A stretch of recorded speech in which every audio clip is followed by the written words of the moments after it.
Hello, lacrosse friends, and welcome to Championship Sunday at the 2024 Baggataway Cup here at Kiwanis Field in St. Catharines. I'm Stephen Stamp, joined by Spencer Tangway, and what a weekend it has been. This matchup, the Western Mustangs and Queens Gaels.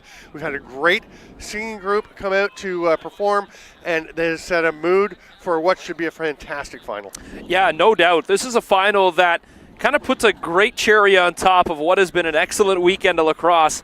Semifinal Saturday might go down as one of the best semifinal Saturdays of the Baggataway Cup in a long time. 4 overtimes, and then, of course, Queens taking down Guelph 11-8 in a back-and-forth seesaw battle. One of the best lacrosse games I've seen in quite a while. Now Western, winners last year, looking to go back-to-back. Queens trying to stop them their second time here and their first chance at a championship. We were already getting ready. For the fifth overtime when Chris De Silva scored that goal with 2 seconds left in the 8th quarter of action. And what a thriller that was. And then Queens comes out in their semifinal against Brock after having arguably pulled off an upset against Brock in the, who'd they play first? They played Brock first. Yes. Yeah, 10-3, yes. Queens 10-3 over Brock. Then they come out against Guelph. Correct. Oh my goodness. We'll get you through it. It's right? all good. There's been a lot of games this week. But that game against Guelph, we were saying, hey, they're a Cinderella team. They played very well. They were full value for their win against Trent in the, oh my goodness. Spencer. We got you. It's all good. I should just let you talk. They get that game against Guelph, and we're thinking, yeah, they won the game against Brock, but Brock didn't play well. Guelph is a 10-0 team in the regular season, a dominant team, and Queens just looked like the better club. Yeah, they sure did. They go 5-5 in the season, but they came here a completely different, energized Queens team, a team that can go the distance as the officials still fixing the net to our right, which will be the Queens net for this first quarter. And the goaltender, of course, it's going to be double 3 of Quentin Greenfield, the story of the tournament for Queens. Lights out back there. Player of the game yesterday in that 11-8 semifinal victory. No doubt, Queens 33, that jersey has been the shining star. At the other end, it'll be Fisher Stoltz again, and they have played both of their goaltenders quite a bit during the season. They really split he and Logan Santori quite evenly, but Stoltz has been the guy here in the tournament. Stoltz actually didn't play the toughest games, so he had a great goals against average, but Santori's the one who played a lot of the hard games. And the other matchup we're looking at right off the top is Hawkeye Hamilton, the all-name team candidate, who has been a great face-off guy for Queens. We thought it was going to be up against Aiden Colberg. He will be out, but right now, for the opening draw, it's going to be Liam O'Dwyer, who does come in and take some draws for Western as well. Possession will be key here, and for Queens, there's same game plan as yesterday. You set the pace, and you continue to do what you do best, and that is be that underdog, run the table, and they'll have a good opportunity here against a really tough Western team. And one of the things that Queens has done in both of their games is get off to quick starts against Brock and then against Guelph. That will be key because we saw when Western played Ottawa how they can score in bunches. They will get the first possession and they're going to have to go back to center to start. They'll leave it there for Sam Vanderzom, who's been outstanding. He is heading to the bench. Thought he might stay for an O shift, but no way, not when you've got. There's Connor Murphy passing it to Jacob Hickey. Wow, has he had himself a tournament. Oh, no doubt. This is, again, a video game numbers at times. When you look at some of the goals that he's been able to score, he's had a tremendous playoffs, and this Baggataway Cup weekend, 13 goals in 2 games. Unbelievable weekend. He moves it up to Chris De Silva, over to Chris Dong. The triumvirate, all 3 were all Canadians last year. Dong passes it down low. That doesn't connect, and it's snagged there by so that's Will DeZiel. Talked to him yesterday after their semifinal win and said, so you guys have been the underdogs? Are you underdogs again tomorrow? He said, maybe some people think so, but we believe there's nothing we can't do. I was expecting him to say, yeah, we're underdogs, embrace it, right? But no, they were just like, we believe we can do anything.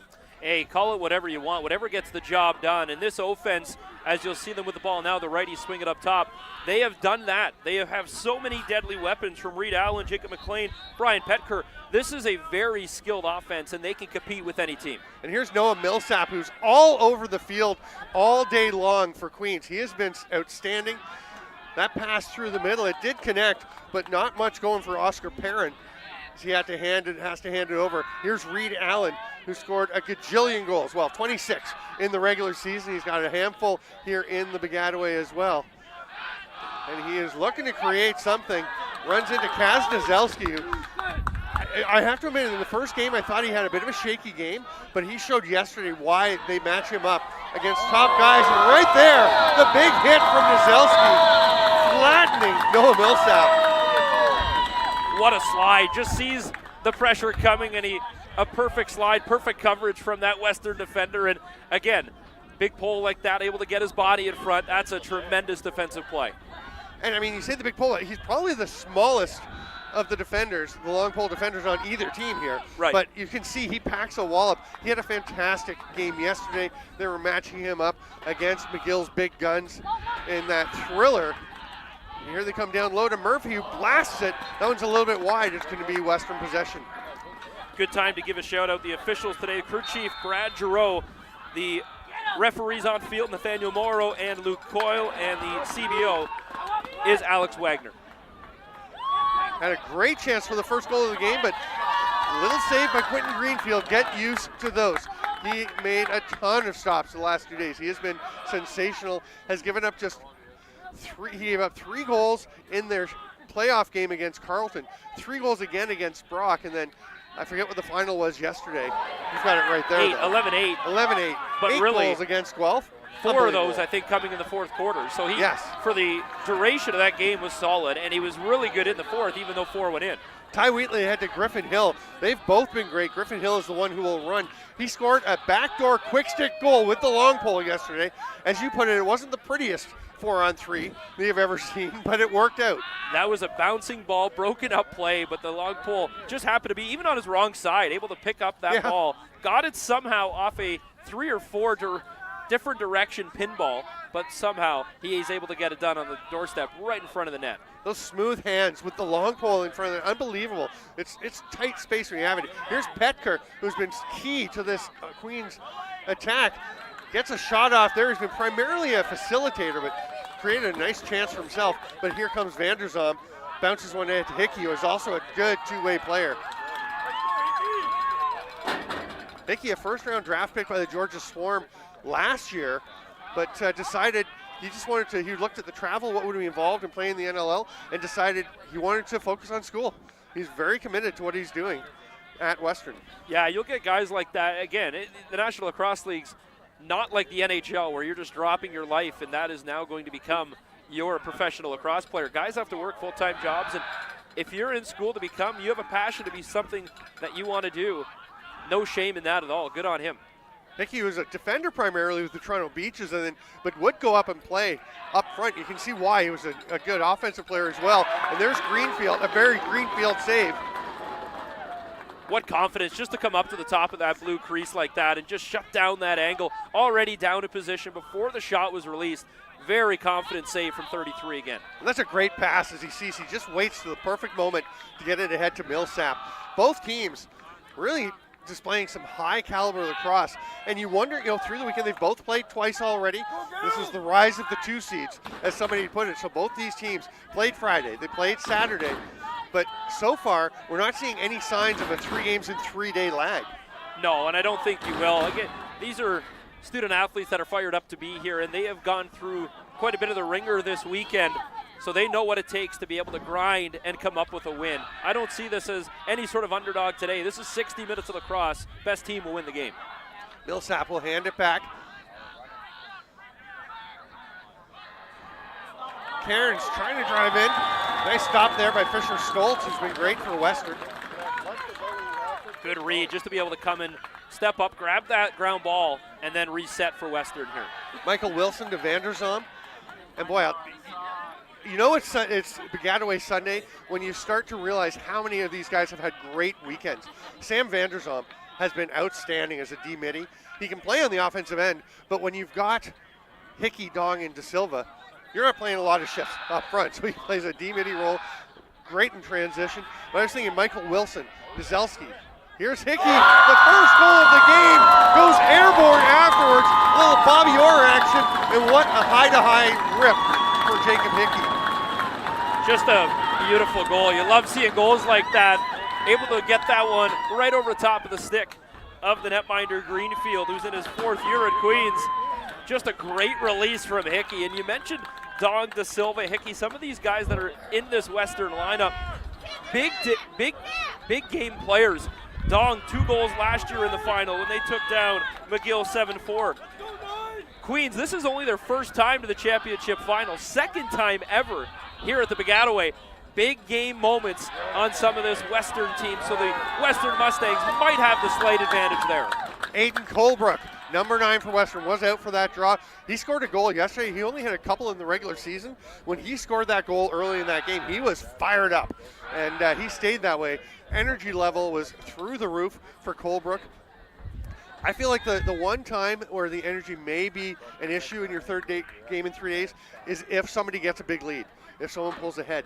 So we'll see. We'll see if anybody can press the advantage once they do get ahead. Right now, Western up by 1 as De Silva making people miss, as he is wont to do. Max Brook back to Brandon Moshi. Or sorry, Mason Doshi. Sorry about that. There's De Silva ripping, but that was actually blocked, and it just rolled into the goaltender. Nice outlet pass ahead to get it to Emmett Flynn. He's going to push the pace. We'll hand it off there to Reed Allen, the big goal scorer. Yeah, I love that defensive set from Queens. Even just Ty Wheatley in the pole coming into support, and it just creates that shooting lane to just get erased at the last second, and the ball goes off a shin. We're talking about how many people have performed well, and I'm thinking, like, you look at Queens, and who's been their really good defender? Well, Ty Wheatley has been terrific. Griffin Hill has been fantastic. Will DeZiel, so good. I mean, it's up and down the lineup. That's why they're in this championship game. And I don't know. I mean, I talked to Will DeZiel, I mentioned, and asked him, are you guys the underdog in the final? He said, maybe for some people. We believe. Right now they trail by 1. Noah Millsap is behind the net. Great swim move. Flicks it across. I thought he was making the pass to McLean. He actually took a shot. Yeah, there's a heavy check. This Western D is not giving Queens anything. The penalty coming. The first of the game. Just a little too much on the back. They're going to call against Queens 24 of Petker as he'll go down for 30 seconds or less.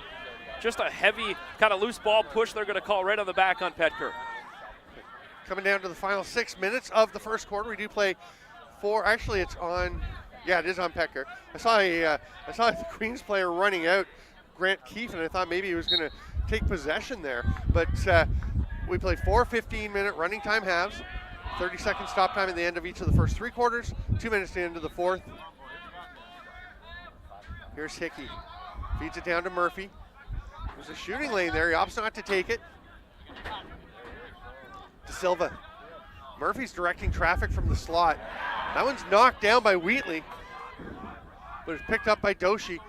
Good ball movement, but nice rotations by Queens. Now they're back to level strength, and that was Grant Keefe waiting at center to race in once the penalty was released.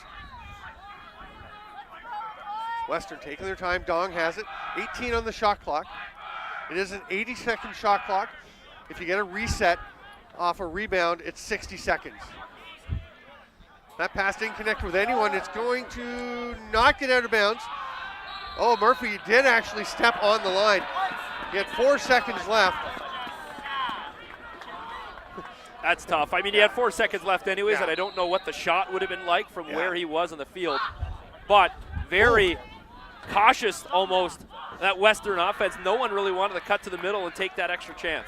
Not cautious was that pass by Quentin Greenfield ahead to Griffin Hill, right at center, and Hill actually had 1 foot in the offensive zone, but wasn't, I guess, fully established. Yeah, is it 2 feet in the offensive zone before it's over and back? Okay, so it's nice having a ref in the booth, at the table. We're not in a booth. Yeah, we're downfield level here at this table side. You go up top to Fowler. Kai Fowler up to Allen. And here's Petker. He loves generating from up here. Generally goes across the top like that. There's the pass. That's actually blocked by Michael Wilson. And that's the thing I was thinking with Western. Same thing. Michael Wilson's been great.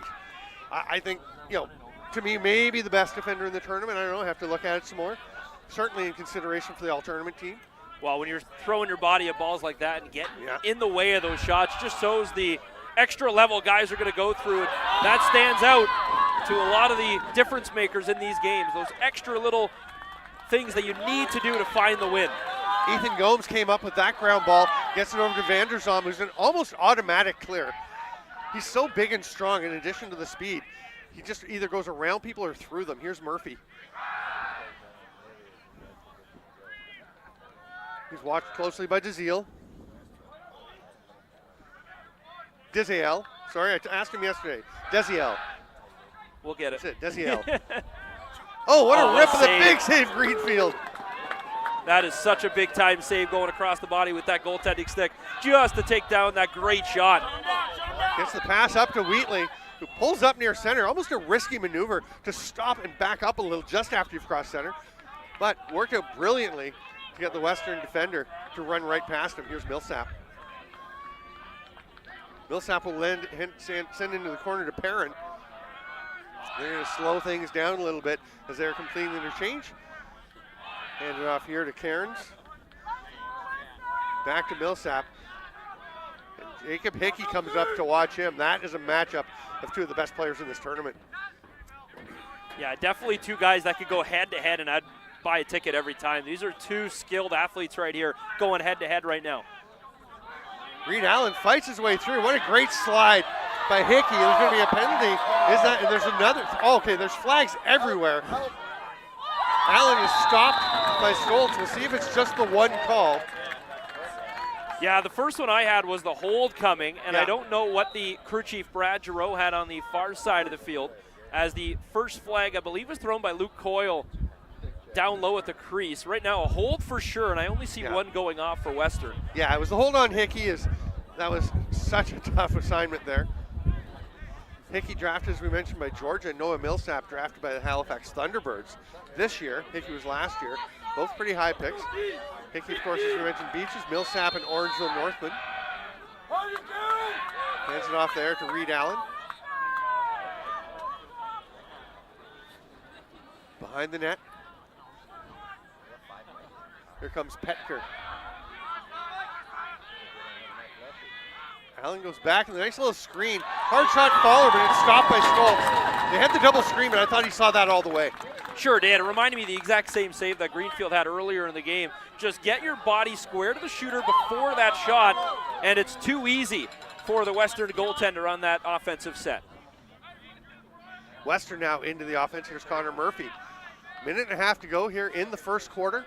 1-0 the score. We have seen a handful of games this weekend that were very low scoring through the early stages. Hickey, nice job to be aware that Keefe was coming behind him. Hands it off to Dong. Still has that seafoam lacrosse head. New shaft though. He snapped his shaft yesterday during the game. We haven't seen many broken sticks really in the Baggataway so far. As timeout. Yeah, timeout. Well, that's the official's timeout. As no, and official's timeout, I believe, is the helmet. The helmet strap undone? I think. I thought I heard buckle. Yeah, I think it was Grant Keefe had to buckle up his helmet. So 55 in the quarter, 25 on the shot clock as it comes up to Dong. I'm trying to think, I've seen 2, maybe 3 broken sticks this weekend. Not a ton. Murphy, hard shot, body save. That one gets away from Max Brook. And look at the swarm of gold jerseys battling after that. That is quite a loose ball battle. Great forecheck by Doshi, but making the pass ahead. Who's going to get this ball? Penalty coming. Well, it's going to be 28. Yeah, the extra push on the sideline is going to get dinged right away on Western as he shoved, I believe it was the defender of Grant Keefe for Queens, as he was just right on the sideline.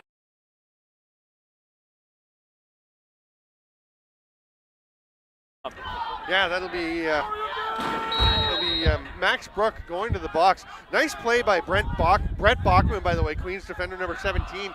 The earlier play was he was banged along the sideline and managed to get the ball back in to continue to be played before he was knocked out. Stoltz with another stop. He's been perfect so far. 2 seconds to go, and Wilson's just going to hang on to it, take a swat from Reed Allen, who I don't think Allen's arguing, let's keep going. They're saying the quarter's over. Go take a break. Is there a penalty? Yeah, I don't think anyone realized what was going on with the actual game clock, but they're going to check his stick. That's it. If you're going to act like that, we're checking your stick. Yeah. And we will take a quick break from the 2024 Baggataway Cup Championship game. I'm Steven Stamp, Spencer Tangway. We'll be back in 2 minutes.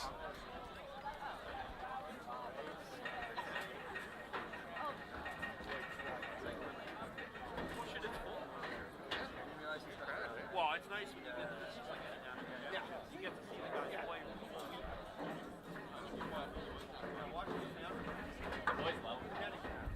Oh, it's terrible. Right? It's terrible. Right.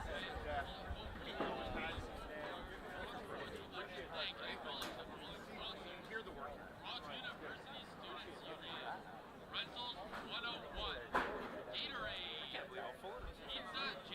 Western, I mean, we didn't get a break from fans other than parents. Yeah. Hey, you going back for the 30th next year? I think I will be. Got to. You gonna come back? How many years have you done? Since 18 or 19. Oh wow. So, yeah. Such a fun tournament. Missed a couple.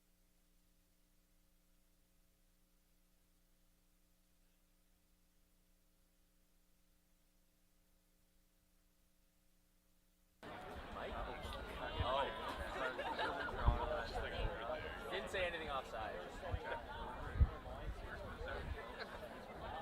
Full time for the year. Full-time contract.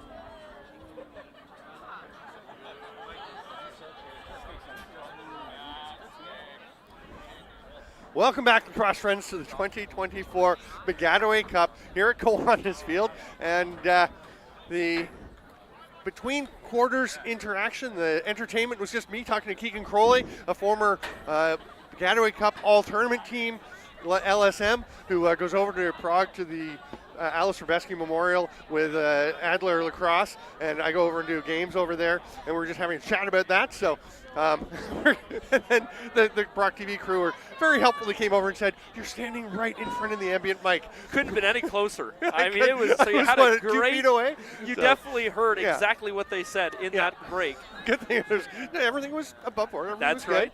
right. And then I got back to the desk because they're right behind us. They're packed stands, by the way. And there's a text from my wife saying, "Mike." so that's on me. But thanks to Brocktv for jumping on that. And we are ready to roll.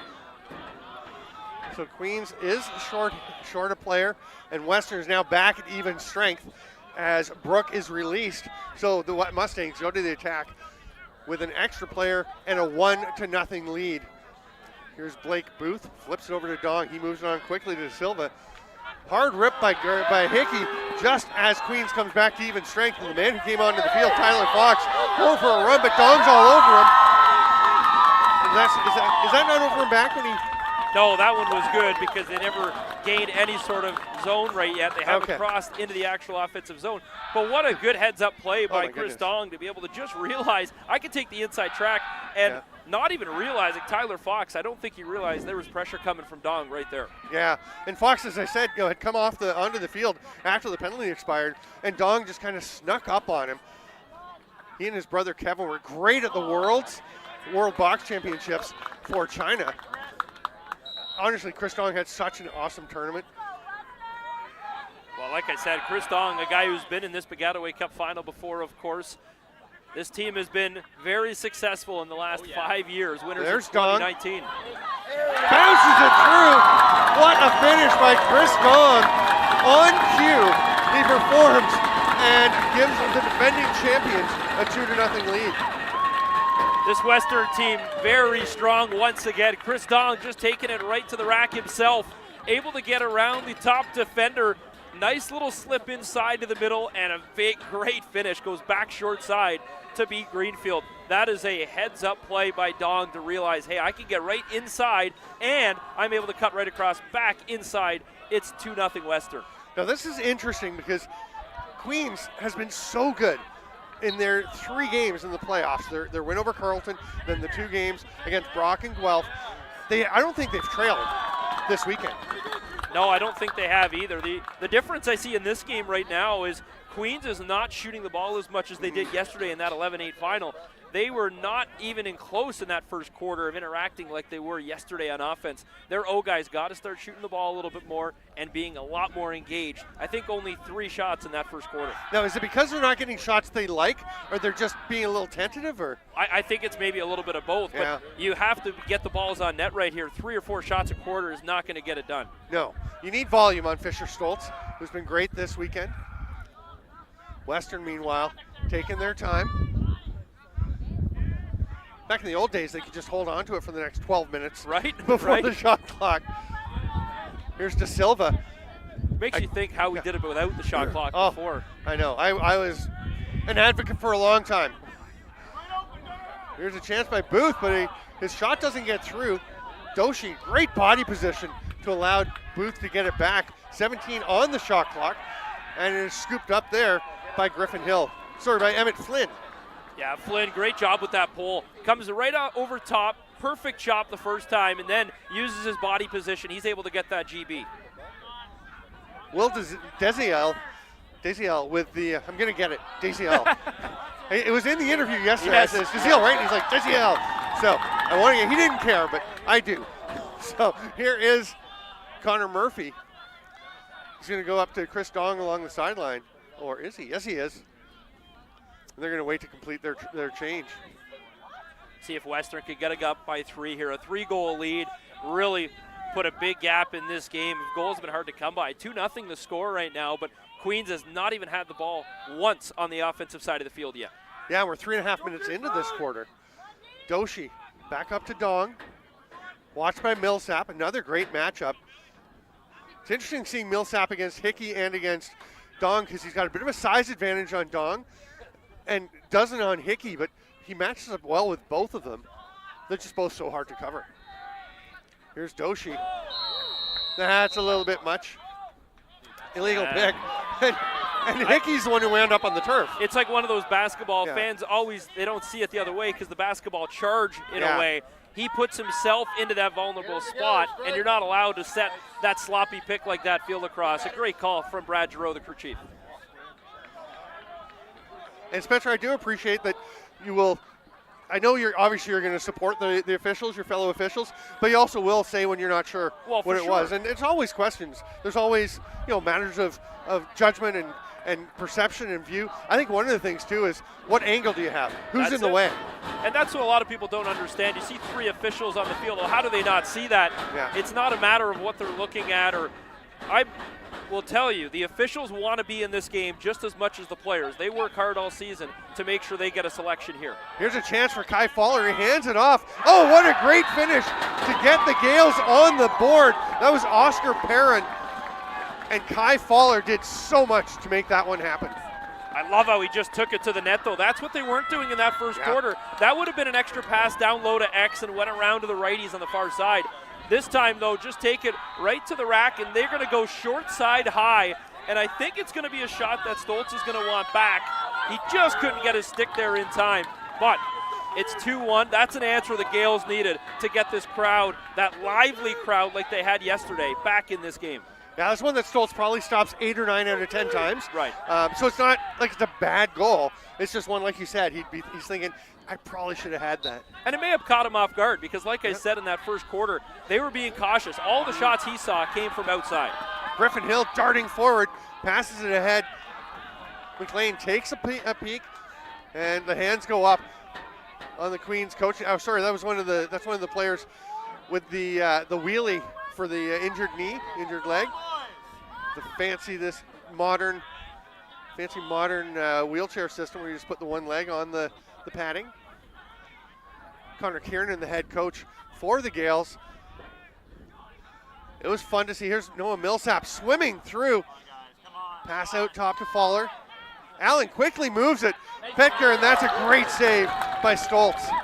That's one of those saves that gets you right back in the game. Your mindset's right back in it sharp. Now that's a huge save from 13 in purple. And how about the hustle by Millsap to go and get that ball?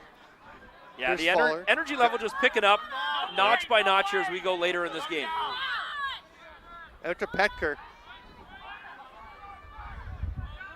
Flicks it back up high. It's a win away from Fowler, but Reed Allen will be the first one there. They got tons of time, 40 left on the shot clock.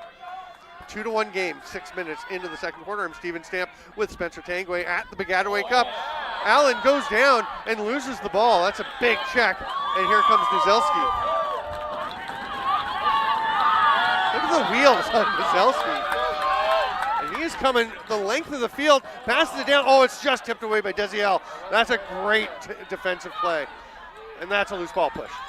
Yeah, it would be, but it's one of those play-on situations. They're going to keep possession. Yeah. The whistle blows because there could have been a possible injury maybe for 42 in Western. But, yeah, correct call again. But, again, defense level starting to pick up a little bit. Offense starting to take those risks. The energy level starting to really climb here. This is what good games and magical moments are set for here. Our Commissioner Scott Fox was saying that Western McGill game has to be an instant classic. The 12-11 quadruple overtime. No doubt. Saga. But this is shaping up as a great final. De Silva, at least once a game, he will just weave his way through a handful of defenders. Last year, he had that spectacular goal, length of the field in a crucial moment, just picking up a ground ball and going. He's trying to create something here, but what defense. That's a great effort by Grant Keefe. I don't think we've seen that much of Keefe this weekend, but he has really been central for them today. Good switches here for Queens, keeping them way outside. Oh, and as you say that, what a Make me move. look silly. Yeah, Chris De Silva, we told you, he is going to spin and weave and find a way through the defense. And look at the, Grant Keefe is just, he's like, I worked so hard. How did he get by us? Yeah, sometimes you got to take it to your opposite side of the field and switch hands, and that's exactly what Western does here. They've switched a couple times, taking it from almost that X all the way up top, and they couldn't get anything going on this near side of the field.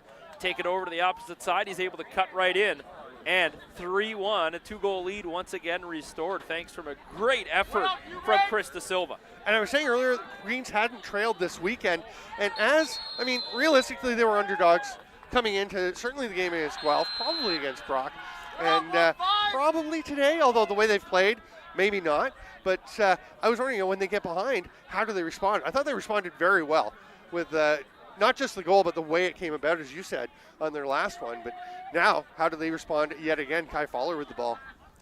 Yeah, I think the big difference here, if you can keep it a 2-goal game or less the entire way, that's going to be your kind of mountain that you're going to be able to climb. If it's a 3-4 goal game, it's going to get a little bit tougher for Queens because, just like Guelph had, this offense for Western, so many different threats. Beautiful play on the run by Cairns. That's Drew Cairns. And that is just, you're talking about drive to the net, and that is maybe the most aggressive approach we've seen from Queens.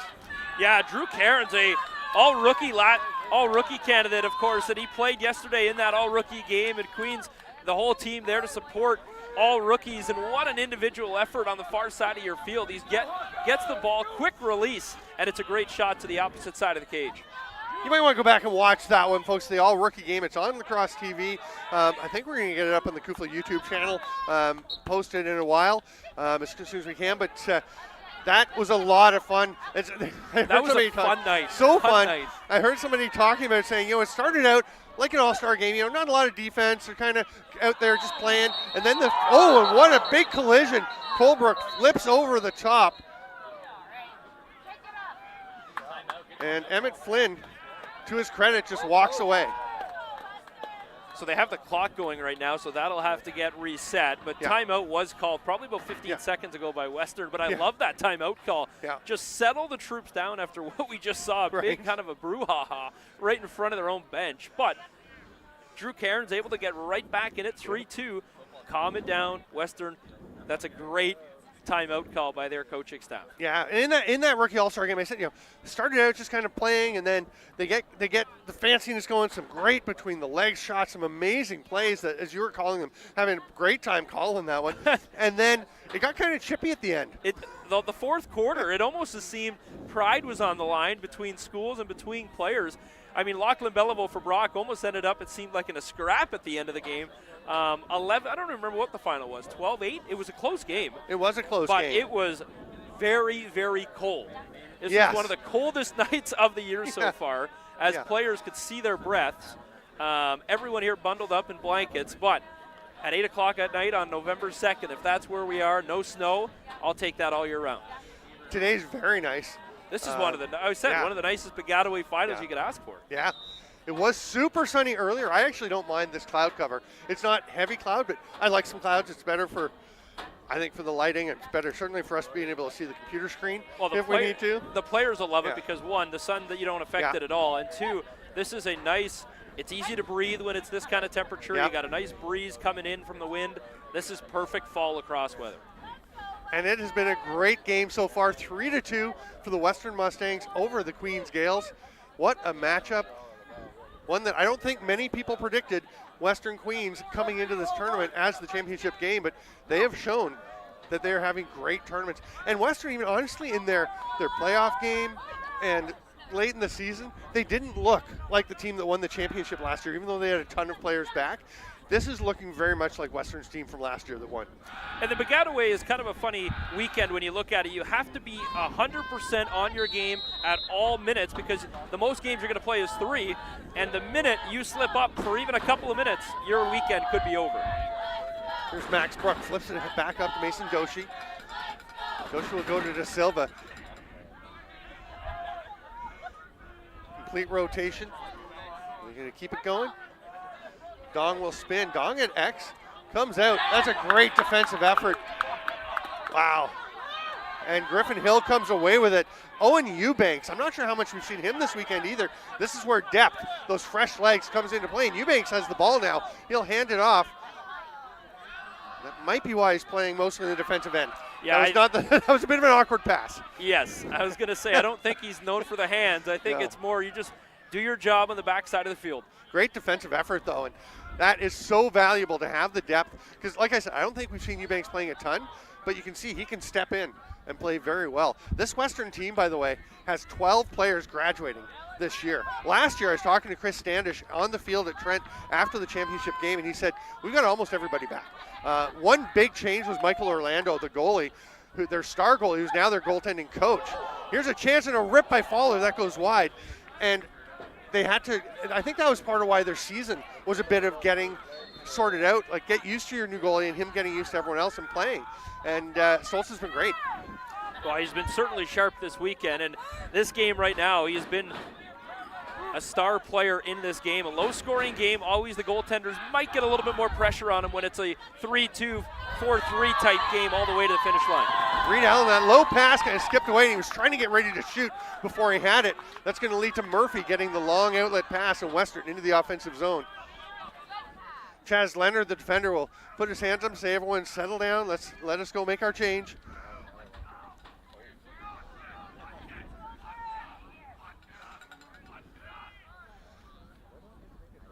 And you can see what these games mean to these guys just by the speed, the drive, getting to the bench. Nobody's slowing down until they are at the sideline for a change. No, this will be a full, like I said, 60-minute effort from every single player. And this is where you maybe take that extra chance and really give 100% effort that you might not have given in that regular season game. You find a way to get that to that lane or get that ground ball through that extra traffic. Dong spins, his defender keeps slips. The lane was closed. Great slide defense there. That was Emmett Flynn. He's having a strong game. Big swap by Jessiel.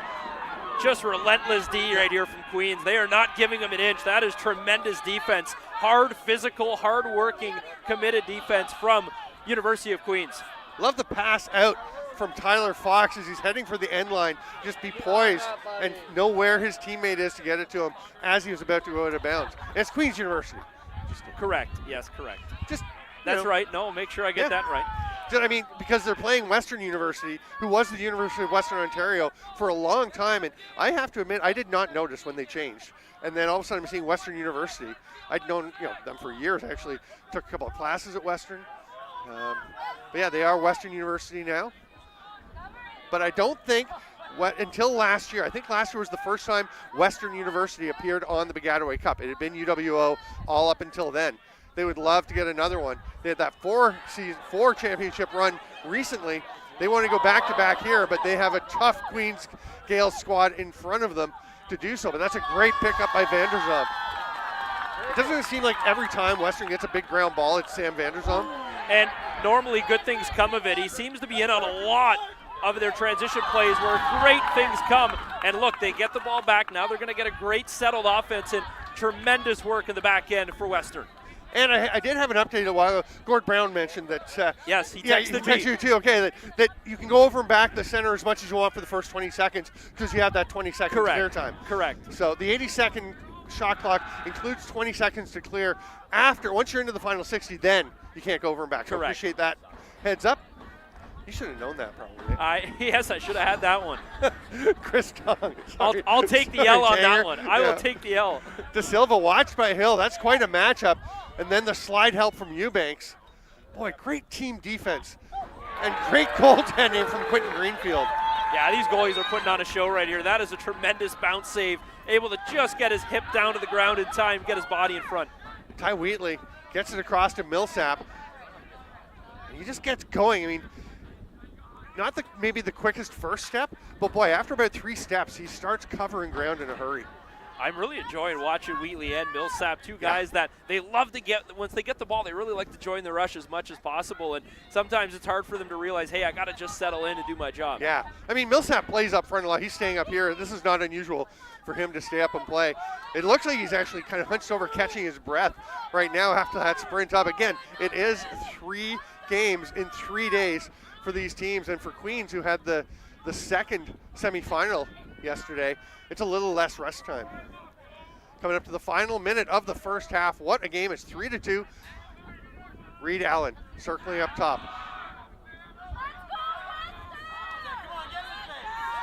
Allen fighting through, gets a shot off. That's blocked. That's Vanderzon taking, I think, in the helmet because he's adjusting the bucket. Yeah, I was going to say, I'm pretty sure that hit him right in the mask as that one square off him and out of play. Actually, our thoughts to, there was one player I know injured the other day. Oh, a ricochet off a foot. I'm not sure who it went off of. It's going to be Western ball is off a Queens player. The Millsap doesn't like it, but I thought it went off a Western player, yeah. and I thought it was staying Queens ball. Again, that's one of those plays, 50-50. The referee might not have the perfect sight line. Tough call. Sometimes they get it wrong, and I personally think that time that's not the right call. So we have a timeout now. The Mustangs are going to look to try with 18 seconds left in the half. We will take at halftime, take a 10-minute break. Stay with us post-game for the presentations of the Baggataway Cup itself, and we've got some things to give away, and we're going to try and grab somebody for an interview. We'll see how things shake out. I mean, there's a lot going on post-game, but we'll see if we can get somebody over here quickly for a post-game interview. But right now, Spencer Tangway, it is a great game, a great low-scoring game. 5 goals in an entire half, save for 18 seconds, and there's no lack of excitement in this game. No, the defense and the goaltending have definitely taken spotlight, and sometimes the defense and the goaltending don't get as much love as they deserve, and sometimes the offense steals shows, and you get those big goals, and those players get all the glory. But the poles and the goaltending have really been the difference-making in this game. Queens, their hard work, getting ground balls, and Western just so positionally sound on defense. Queens' offense really not being able to get inside. I'm a big D-midi guy. I just love to see a good SSDM, the short stick D-midi. Sorry for anyone who's not familiar with the term. But we are seeing great examples of it today. I mean, Sam Vanderzon is maybe the best defensive midfielder in Kufla right now. Certainly up there in that conversation. Noah Millsap, more of a two-way guy, but also excellent defensively. You got other guys. It's a great art to see happen. It's nice when you get it in a final game too, Yeah. and you know these two teams have put it all on the line, and these are going to come down. It's going to be a 1 to 2 goal game. You just feel it the entire way. It's going to take a full 60. Who knows who's going to get the game winner, but it will be one you'll remember for a long time. 15 seconds in the half. Here's De Silva. He's going to go to Dong behind the net. 9 seconds. There's De Silva, wending his way out. Ducks underneath, shoots, stopped. Greenfield, will they get one last chance? They will not. The clock will tick away, and Quentin Greenfield, after a great last save, calmly bends back to pick up his water bottle and walks off to half. Another day, another game. We'll see you in the next half. That's all that is. Have a great halftime, folks. It is 3-2 for the Western Mustangs over the Queens Gaels. I'm Stephen Stamp with Spencer Tangway. This is Baggataway Cup 2024. Thanks for being with us. We'll see you in 10 minutes.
The sport of lacrosse is a very special game.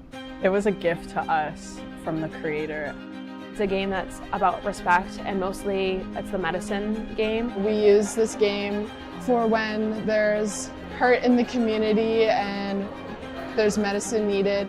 Giving back to whoever is sick or whoever is needing it. So when you have like your stick in your hands, you're there not to just play for yourself and make yourself look good. It's a game that you're supposed to play for those who can't anymore, or for those who aren't here with us anymore. I feel like it brings us all together, and it just creates this energy and this aura when we're playing that kind of just brings you together and like strengthens bonds and creates families.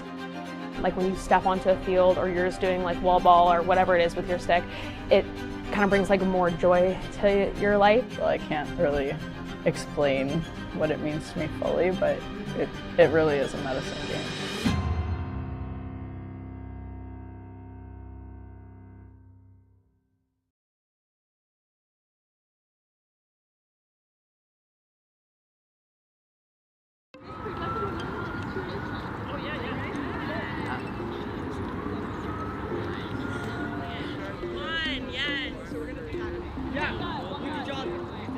The sport of lacrosse is so embedded in the Niagara region, so it was important to me that we honor lacrosse, especially on a day of truth and reconciliation. So what we're doing is spending the day learning about and honoring the sport of lacrosse. The game is really important to Indigenous people across Canada. Lacrosse is what they call a medicine game, so it is used to honor those who came before us and play for those who can no longer play. So if you guys just come out with an open heart and just give it your all, I think that'd be really appreciated, and I hope you guys have some fun. That was the right idea though. That was the right idea.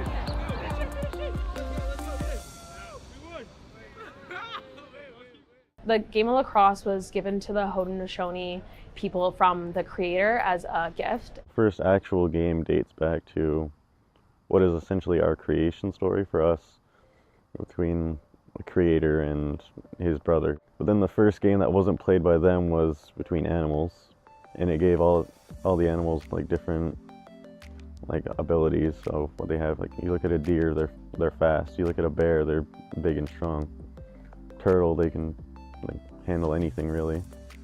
The wooden stick was used to represent like our connection to the earth and animals and life. It's just a big difference in how the game has grown, switching from wooden sticks to like what we use as plastic and metal shafts, helmets, gloves. Because before it was just a wooden stick, and that was it, a wooden stick and a ball. So much history has been lost in terms of just the way that, unfortunately, history has treated Indigenous individuals, especially in the Niagara region. It's important as we look to move forward together that we honor a sport that is continuing to grow. It's important to draw more light and awareness, bring more wants and desire to play the sport. I think a lot of people's goals now is to grow the game and then share that game that they were gifted. To us, it's a gift, and we just want to gift that to whoever. Like, going to high schools is, for us, a gift to them because, like I said, gift to us, to gift to the world. Where's your dad? Where's he lurking?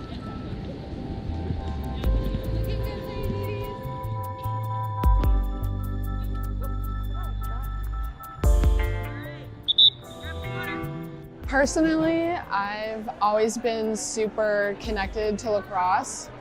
I've played many sports growing up, but I always just loved playing lacrosse. I've always felt that it's just something that I want to do forever. Playing lacrosse allows me to play not only for myself, but for my community back home and for my ancestors. It's a big thing, like it's always around us. And that you drive on the reserve, you can drive by anybody's house or whatever. Half the time they'll probably have a lacrosse net. So we're basically surrounded by it. Lacrosse at Brock has helped me to have a second family. Like, it's helped me at times to not be homesick because I live 3.5 hours away from here. And so there's not always time to be able to go home to my community and be able to see my family. And during the season, I find that lacrosse really gives me the strength to continue through school. Whereas other times without lacrosse, it's been a challenge. For the Brock community, it's mostly just trying to show, like, you know, we're still here, we can play this game too. Especially as a First Nations member, you don't really see many here. And me personally, I just want to think, like, if a couple of us are here, soon it could be a lot of us here and we could all be playing.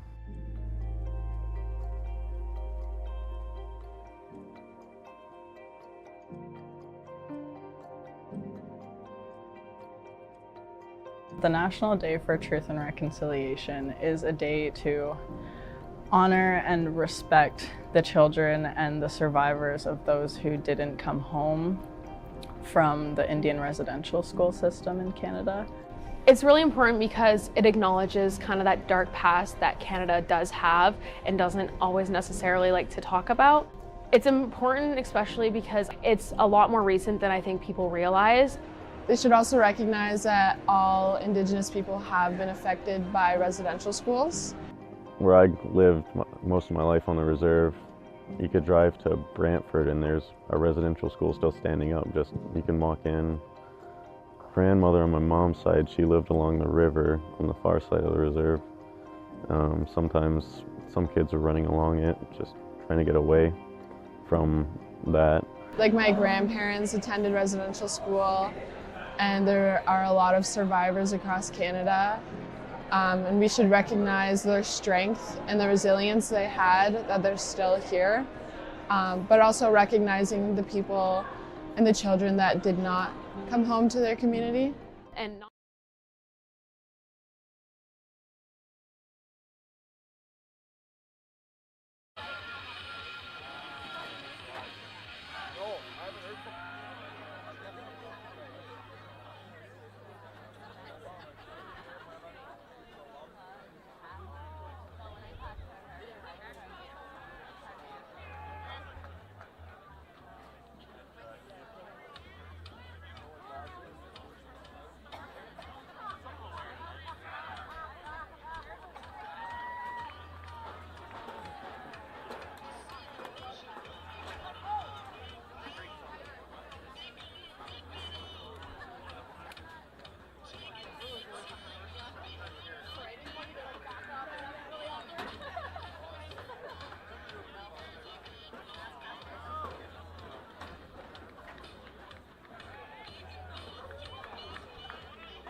Welcome back, lacrosse friends, to the 2024 Baggataway Cup Championship game.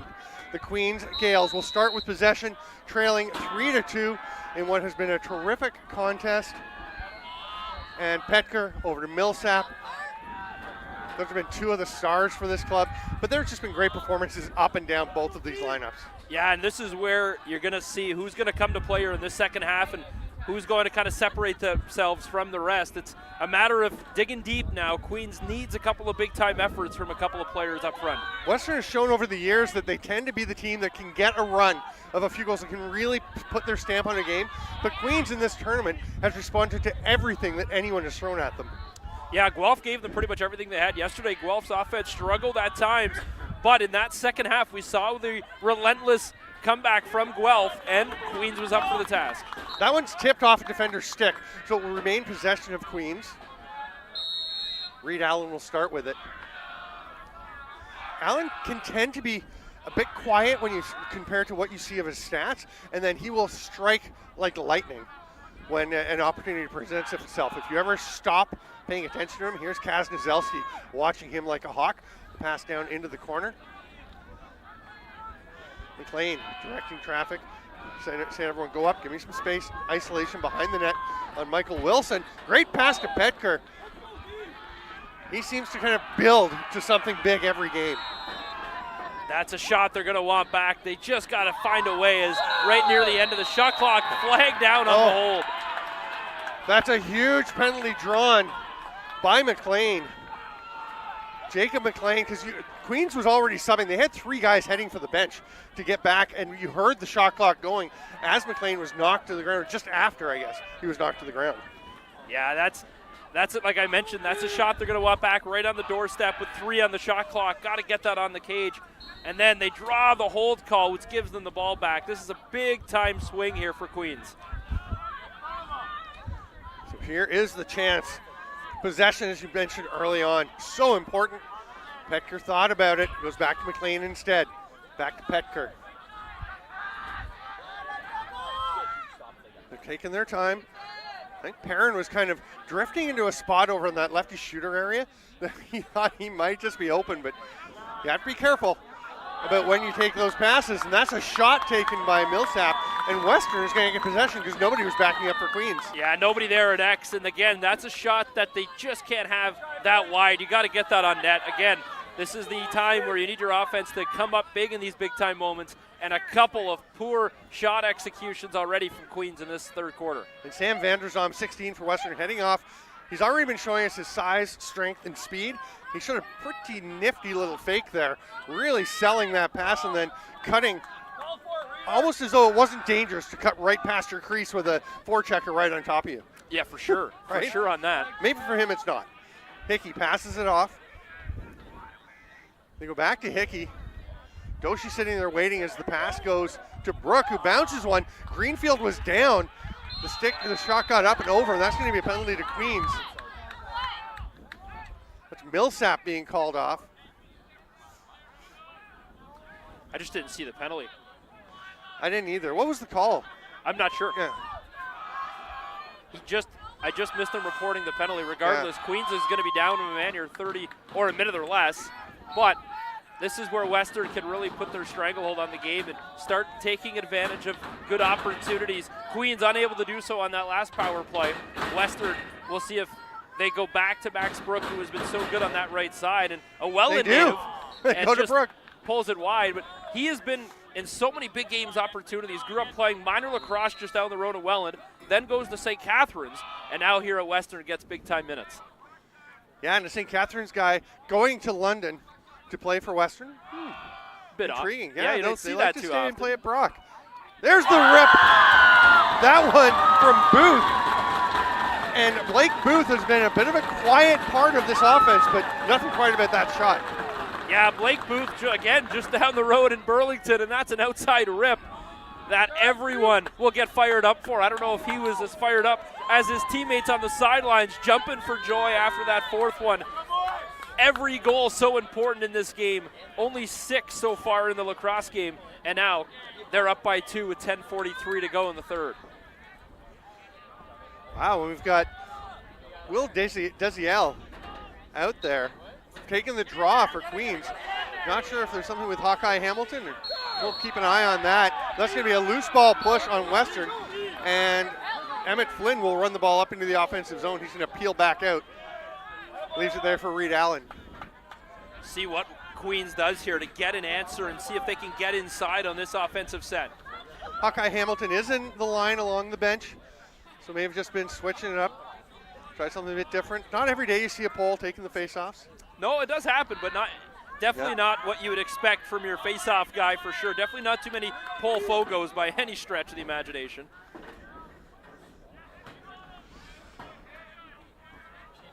Cairns taking his time, will circle back behind the net. Illegal pick called on McLean, and Hickey takes off. That pass gets right over to Nozelski. I think caught him a little bit by surprise. Just the release point looked a little odd. Yeah, it definitely didn't look natural by any good pass, I would say, but it definitely caught him off guard. Here's Hickey. Western, first chance here to go up by 3 in this ball game, and Western definitely known for playing with the leads, of course, and yesterday they were in that tightest ball game, that 12-11, 4 overtime thriller, but see if their offense can get things done here to add a little more breathing room to this final, something neither team has had. Chris Dong going down. I thought he was going to go to Doshi. He's actually going to spin away from Grant Keefe and try and get underneath. Nice recovery by Keefe. He will go to Doshi. Doshi hands it off to De Silva. Sorry, it always makes me laugh. Here's a shot.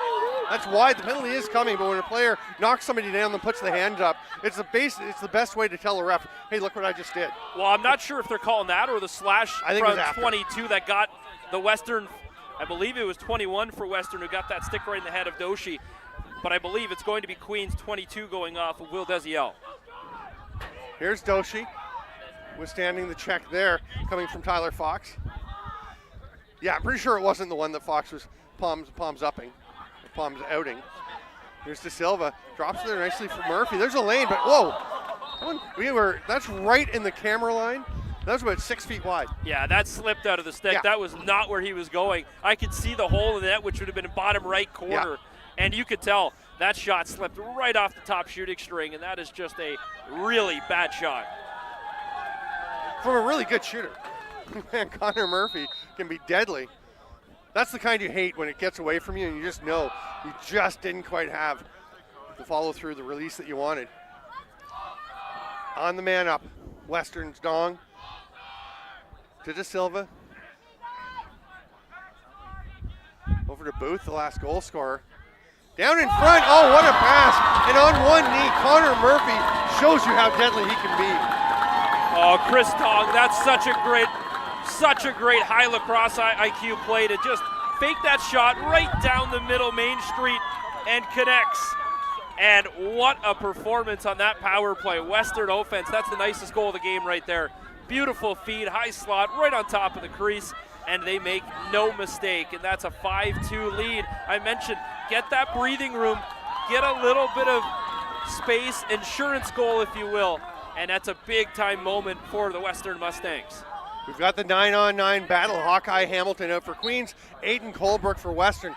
We anticipated this one. Hamilton, great clamp. Colebrook has been winning almost every clamp and then trying to draw it out, and they've had tried to challenge him afterwards. They're going to call withholding on Colebrook because Hawkeye Hamilton actually got the win on the clamp, I think, and just forced Colebrook to get desperation measures. Yeah, you love when you see two draw guys just battle it out, and those two, when they go to the dot, it is a battle each time. And you're right, I think Hawkeye Hamilton had him, and I'm not sure what the violation was off the draw. They said withholding, so I think perhaps as the ball popped out, somebody may have just, reclamped. Here's Petker, over to Millsap. This is such a critical juncture for the Gaels. Millsap driving underneath, well defended. Oh, he comes back out, slip, and hands it off. McLean will just lose his footing, and there are 5 purple jerseys. And a collision there as Fisher Stoltz came out to get involved in that scrum. Went up tripping over someone. May have been his teammate, actually, he went over. Well, look out here is, I think that's Reed Allen getting into it with Western's defender of Nazilski, and now I think it's just going to be Western ball. It was just a simple loose ball push call. That was a play on situation. Yeah. And Western does get possession, so all that. Good stick by Reed Allen, though. Great forecheck pressure, and Allen dives for it. He is a workhorse. He's known for his shooting. Obviously, he's a big-time scorer, but look at the work on the ride, he and McLean, but just great wheels by Nazelski to get up over center, and has a wide open pass ahead to get it to Brooke. Yeah, Brooke to Doshi. Hickey saying slow it down. Your speed sometimes can be your biggest asset, and just move your feet and basically get down the field, and that's exactly what Western does there. There's no need to buy into that nonsense behind the play. Just use your feet and get down the turf. And when you say your speed, you mean one speed, not my speed. Right, You're not talking to me. Right. Because I do not have speed. Here's Ty Wheatley who does. He's going to let it rip. Oh, big save, Stoltz. That was a good shot, the high-to-low bouncer. Hickey's going to let it roll over near the sideline, flips it back to Stoltz. That's a very tough shot to be able to do on the run with a pole. And it's a bouncer that would have been going just above the goaltender, Stoltz, but he's able to, already down, kind of in that butterfly hockey formation, able to get his stick and shoulder on the ball. Quentin Greenfield, between the pipes for Queens, has been such a difference maker for them in both of their games. He's playing well again today, but I think Stoltz has probably outplayed him to this point. Yeah, for sure. Queens has just had nothing. They've been shut down defensively, and the goaltender, every time the Queens gets an inside look, Stoltz is there to be that brick wall. Oh, Murphy, the hard rip, but that one's well over and beside the net. Not sure if the slide from 14 from Queens got a stick on that of Emmett Flynn or not, but that ball definitely targeted for the top left corner of the cage, but that one 4 or 5 feet above the net. Here's De Silva. Looking to dodge, looking to generate Flynn on him. Oh, great defensive work by Flynn. And then, following it up, Bachman knocks it loose, but it does go back to Murphy. And Western's going to retain possession. It's Kyle Burley passing it off behind the net. Doshi spins. De Silva finds the lane and scores! Oh my, that bouncer. Beautiful shot. High, steep angle and just under the crossbar. Greenfield pretty sure thought that shot was going to go low 5-hole, but the steepness of that bounce shot right over top of the goaltender, very similar to what Wheatley wanted to do and pull off and execute off the run a minute ago at the other end. This time, it's going to be Western. A dagger, 6th goal, and it's a great bounce shot rip. That goes low to high. We mentioned we don't think Queens has trailed this weekend. Now they're down by 4, coming into this game anyway. Queens has had great belief in themselves. They have come through in huge moments. We'll see what they can do here, because the one thing in this championship game, we talked about third game in 3 days. When you fall behind is the toughest time to keep the energy up. And Western, with their experience, they have so many veteran players who have been through this. So many of them who won the championship last year with a win over McGill, a 7-4 final, in what was a great defensive game that day. Yeah, Western definitely has that more veteran, kind of older brother feel to Queens here.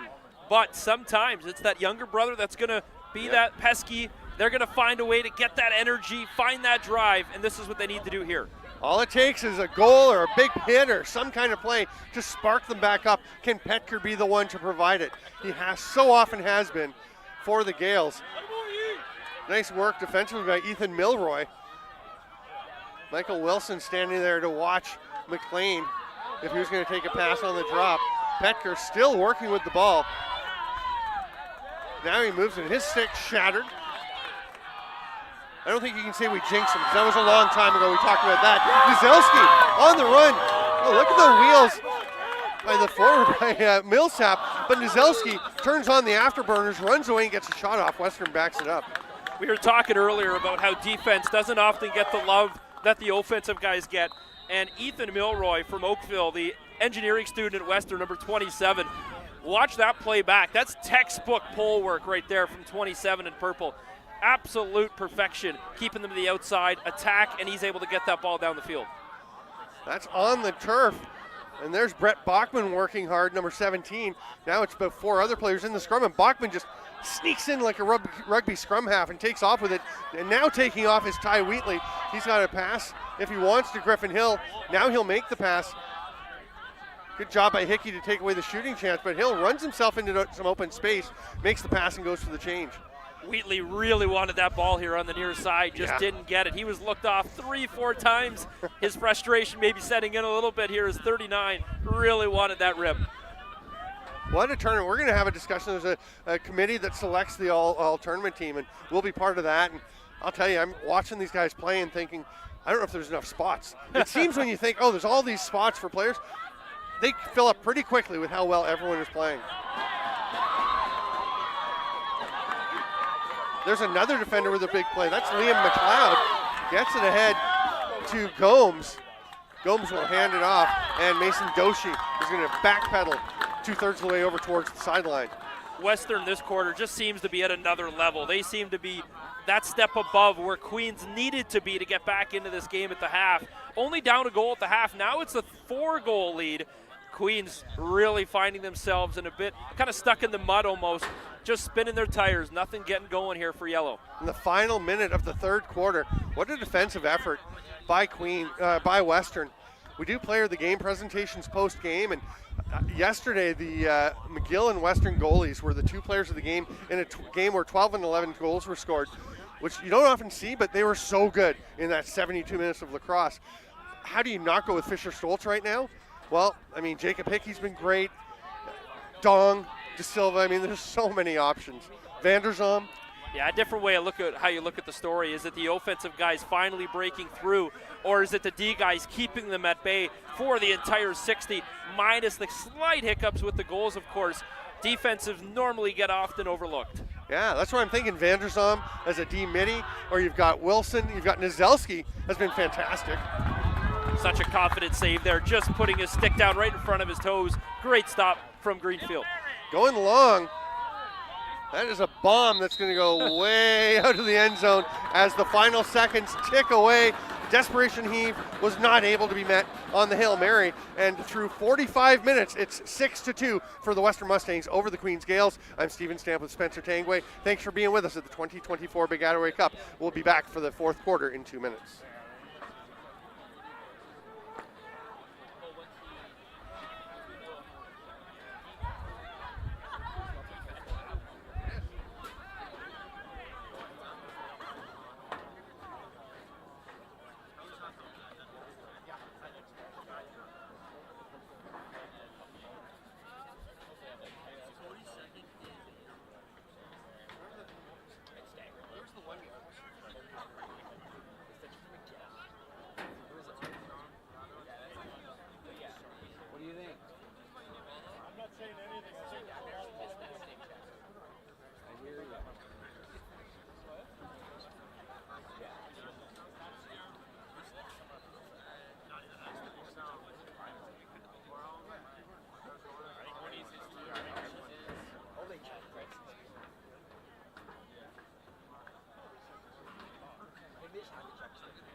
Welcome back, lacrosse friends.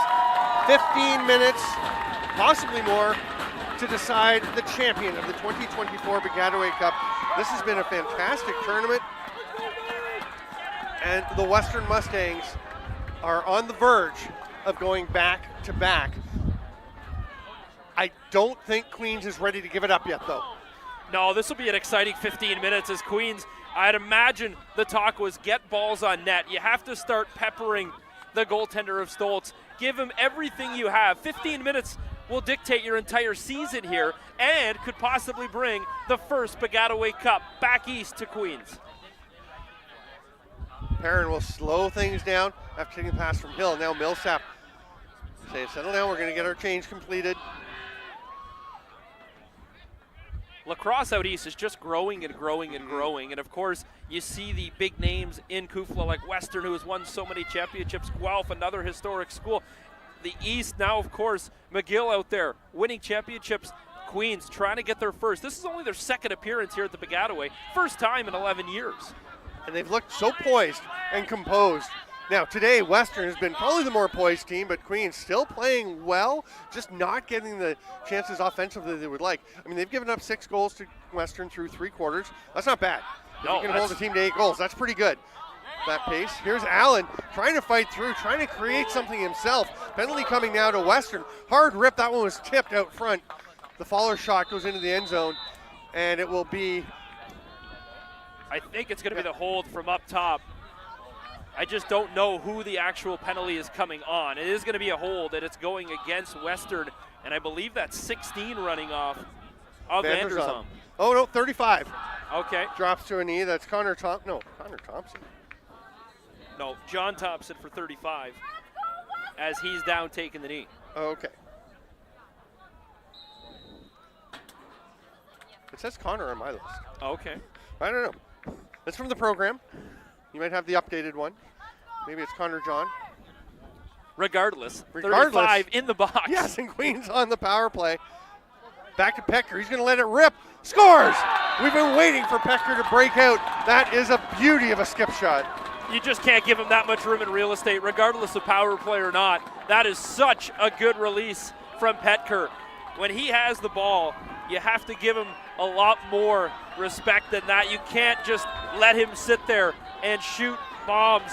Petker, what a release to go low 5-hole on 13 Stoltz. Such a good shot. And again, like I said, the message had to be pepper the goaltender, no more moving the ball around for an entire 80 seconds to get one shot.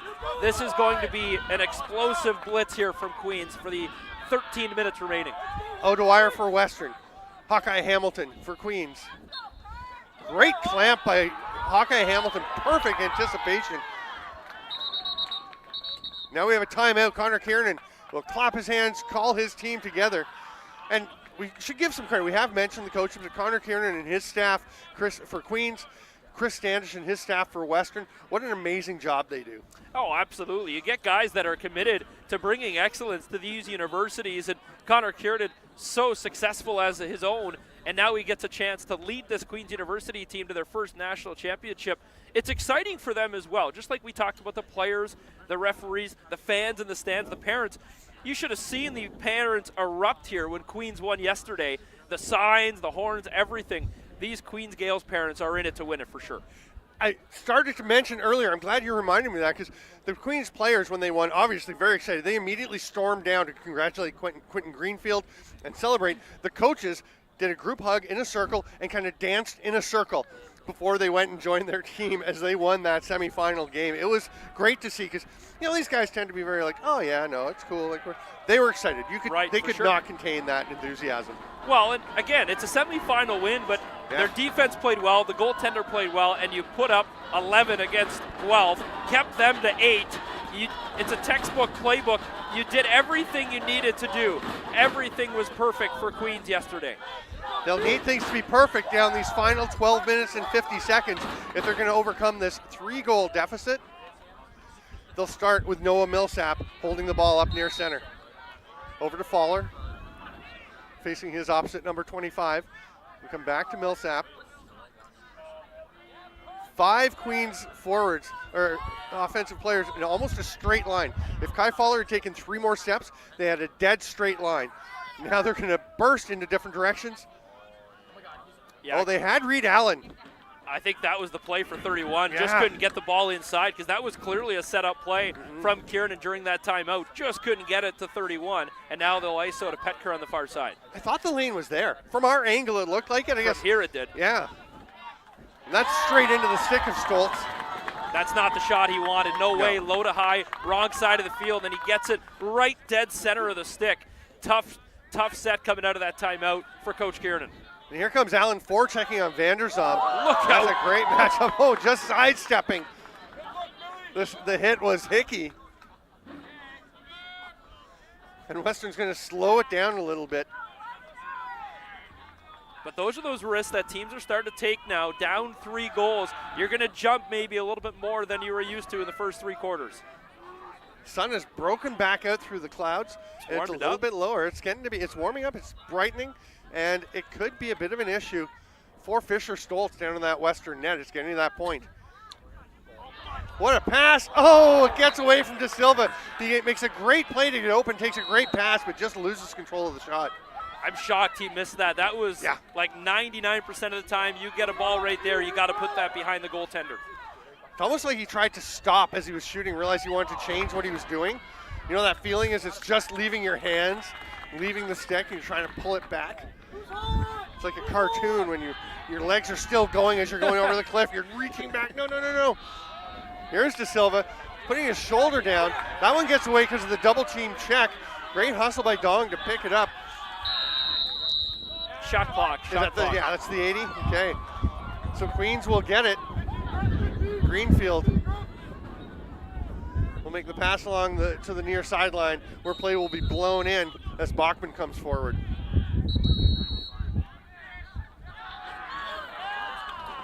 I didn't see what that was, but Western's being given the ball. Some kind of procedure violation. High pass to Doshi, and that's just, oh, what a great play to save it. I thought that was getting out into the end zone and out of play. And wow, that's a big save by Doshi because possession, as we've mentioned, so important. And that just kind of a lackadaisical pass. Yeah, again, it just that last minute or so, both sides just seemed as if we've taken our foot off the gas here as Western will get the ball back and now try to eat as much clock but get a good offensive set to regain that 4-goal lead. Just under 10 minutes to go. Western definitely getting methodical, but you know they're going to keep pushing. De Silva is all about putting the shoulder down in this 4th quarter. Wasn't able to get through Eubanks, though. Wow, what a game he's had. Just killing this clock here, and they're doing a tremendous job pulling everyone away from the ball carrier to try to create that ISO chance, but now under 30 seconds to shoot. Murphy passes it in front. Did he stop that? Off the shaft. Oh, what a save. I had the goal call ready. You know, one of the things that has really impressed me about Queens in this tournament is they've taken leads and they've played smart possession lacrosse, but also they've never taken the foot off the gas. They've always pushed for good shots. They've always pushed to keep going, keep playing. And we'll see Western, as they continue to do that, they're obviously taking time to get a great shot off there. Stoltz has made those big-time saves for Western that he's just had to make. That save right there is a game-changing save. Every time that Greenfield makes a big-time save, it always seems to be when he needs it. If that goal goes in, this game is pretty much all but over. That's quite a declaration with 8:40 to go, and it would have been a 4-goal lead, but I get what you mean. It's just it's hard to make up those 4 goals on Western. Something about this Western D, I don't see 4 goals being made up at 8 minutes. They have been relentless pressure. Oh, that one off Stoltz, off the post and out, and Vanderzom with the ball, fights through a check, fights through another check. I like his odds of getting through another one using the speed. Man, he may be the best player in this tournament. He has had lights out a performance, probably the best 3 days as we get a whistle here. Okay, I'm going to take that back because, I mean, Jacob Hickey's been incredible. I'm not sure if we have an injury here. Is the goaltender? Yeah, he's grabbing his arm. But yeah, it's tough to say who the tournament all-star team is going to be as the officials figure out which way the ball is going to go. As the goaltender may have to come off. He does. Yeah, his play was blown down, so Logan Santor, or say David Park, will go in. And again, Park played a ton of minutes this season and played against all the tough teams, the higher-ranked teams in the West Division. So he is certainly no stranger. They're completely confident. And Fisher Stoltz can return at the next stoppage, right? Yeah, I'm not sure the official ruling here. I'm pretty sure he's just going to have to stay off until, and now we're going to get a timeout called, I believe, by Western. Does that mean he can go back in on the And timeout? It does, right? Correct. That's start the play, call timeout. They had their 3 timeouts to go, so why not use it? And with he 9 is minutes going to come go? back in. Yeah. And that's nothing against David Park. They believe in him. But Fisher Stoltz has been fantastic. But yeah, I was thinking your tournament MVP, Vanderzom has been so good. But you've got Jacob Hickey has been just lights out. But I don't know, Vanderzom, Hickey, I don't know. Stoltz? Vanderzom to me has kind of stood out as the guy that makes the big difference maker when he needs to. Hickey, of course, scoring goals, doing what he does best. That's a tough call. That is a really tough call to make. Yeah. Oh. I don't know if we get a vote, actually. I don't know. I don't know. Usually we go in knowing. Unless, like I said, the last 8 minutes and 12 seconds here could change my vote very quickly if someone goes off for either team. Yes. But right now, if the goaltender of the tournament to me right now is an easy one for Queens. He has been lights out, no doubt in my mind. He has. The best. And he's going to be called upon here for 8-12 again. Queens now, you have to take every single opportunity. You have a goaltender who just went down a little bit hurt, shaken up, not 100%. Take every shot at him here to see if you can climb back in this game. And has the sun at a fairly oblique angle into his eyes. So I'd be shooting from this side as well, from over here on the lefty side of the field. Try and get a few from over here. But yeah, I mean, Jacob Hickey scored 13 goals in the first 2 games. Yep. he's been good again today. Like, I'll use the reference again. Video game numbers. It's absurd when sometimes it's easy to score. Sometimes it's like the net is so small, you're trying to put it in one of those kind of shooter-ramba boards, that little hole. Other times it feels like there's no net on the field. I can just throw it and it's in. Western with possession and 8 minutes and 8 seconds to try and put this one away with a 6-3 lead. They won last year 7-4 over McGill. Could we have the same score in the championship game this year? It very well could be at this rate. Could be. Max Brook from behind the net. They've really run a few players through X. They let the midfielders do so much and kind of rotate guys in behind. Brook probably spending the most time there, and he's back there now. Or no, that's Murphy back there. It's Brook moves it on to Dong. Booth, low power. Oh, Modoshi was thinking the reverse whip, turned to spin, and is stopped by Quentin Greenfield. Yeah, him and Murphy are just switching spots here as Brooks right now with the ball behind at X as he goes to the lefties on the far side. Oh, Connor Murphy. What a shot. How many goals did he have this year in the regular season? 31. I was going to say it's a lot. 31. He's put some up in this tournament too. And again, you kind of forget about him a bit because of that midfield that's so dominant, but he has been outstanding. He's had 2 shots, I would say, in this game that just took off on him, and that can get in your head as a shooter if you feel like your stick isn't quite dialed in. I don't know if he did something to it during the break or something, or while he took a bit of a rest to try and get it back the way he likes it. Shooters are notoriously finicky with their sticks. Well, that one right there, I think he just caught Greenfield a little bit not ready. Didn't come prepared for that one as the shot quickly upon that restart. A quick pass from Max Brooks at X. Gets it over the lefty on the far side of the crease and just a rip low. You mentioned fixing the stick. About 10 minutes ago in that third quarter, he had the ball here on the left side and sent it a mile wide. Yeah. Something changed for sure. That's what I'm thinking at the break maybe, right? Just tweak the stringing of your stick. Speaking of sticks, Chris Standish was out before the game measuring all of his team's sticks for length because they took a 3-minute illegal equipment penalty on Friday when a random stick check was done, as it happens between every quarter, and the stick was found to be too short. So he was literally out there with a tape measure measuring every stick for his team before the game. Don't leave stones unturned if you want to win championships. That's it. Chris Dong can't quite connect with Brook. He'll track it down, though.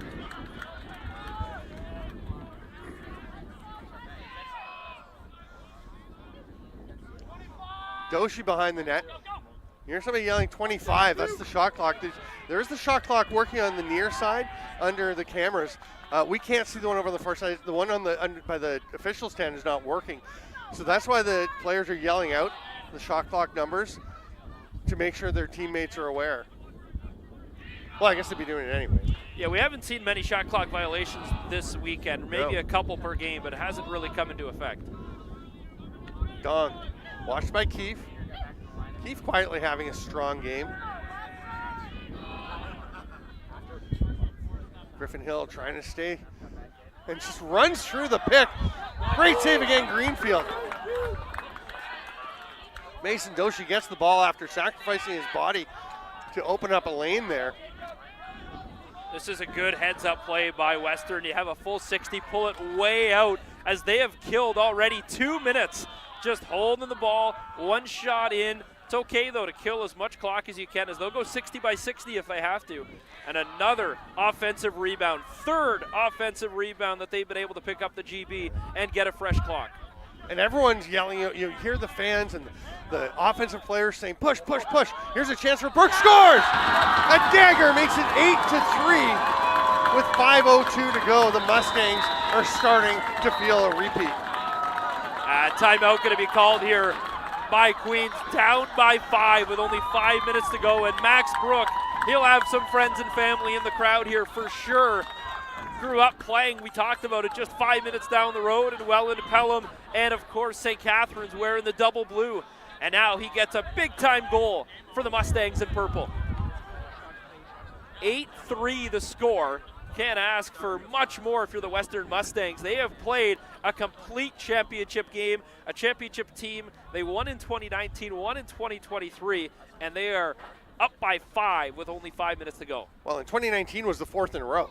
Right. They had that string of victories. It was interrupted. 2020, we had no season. 2021, Brock beat Guelph in the final in overtime. What a fantastic goal. That was that, who got that overtime when I remember the goal? Coming around the top, little sidearm shot. It was a great play. That was up at Nipissing. And then 2022 was Trent at home, winning their first Baggataway Cup championship. And then last year, it was Western again. with the win over, at Trent again, and Western with the win over McGill in a game where Dylan James, McGill's leading scorer, was out. And what a job they've done. They lose Dylan James, who graduated, goes to Trent for Teachers College and was critical for them this year. They just bring in Zach Bai, who just leads the league in scoring, the Connecticut native. I was going to say, just had probably the best season you could ask for if you're McGill, and he played again. Another performer this weekend that has just stood out is so good offensively, and some of these guys, video game numbers as you will, just having themselves weekends here at the Baggataway. You mentioned Connecticut, of course, and we were talking about where players have come from and who's represented here this Baggataway Cup, and you break it down. U.S. states represented: New York, California, Vermont, Massachusetts, New Hampshire, Pennsylvania, Connecticut. That's just in this game alone. Wow. Love New Hampshire. I went to grad school there. There you go. What a great place. Gorgeous, gorgeous campus. In Durham, small towns outside of Portsmouth, about an hour from Boston. Great area. This time of year, maybe a couple of weeks ago, unbelievable to be down there with the fall colors. I was going to say, you'll see the leaves coming off the trees and turning colors. It'll be a pretty picture down there. Mason Doshi with a nice play, blocking that pass that went off the turf with his chest and controlling it to maintain. As we said, possession so important. And I was starting to say, it's so easy. We can say, hey, you got to get pressure. The fans, the offensive players can say, get pressure, get pressure. But it's hard in your third game in 3 days. But there it is. Queens apply. Oh, that's got to be a penalty. And that might be a long one. I don't know if it was intentional, but that's an elbow straight to the face. Well, both officials there have it of Luke Coyle and Nathaniel Morrow, but an injured player down for Queens as that one straight to the mask, and I believe the injured player down is Desile as they'll tend to him, but that for sure I think is going to be a little bit more than just your 1 minute foul. Still no signal though from the officials, as now they will. And it is going to be 2 minutes. 2 minutes? Yeah.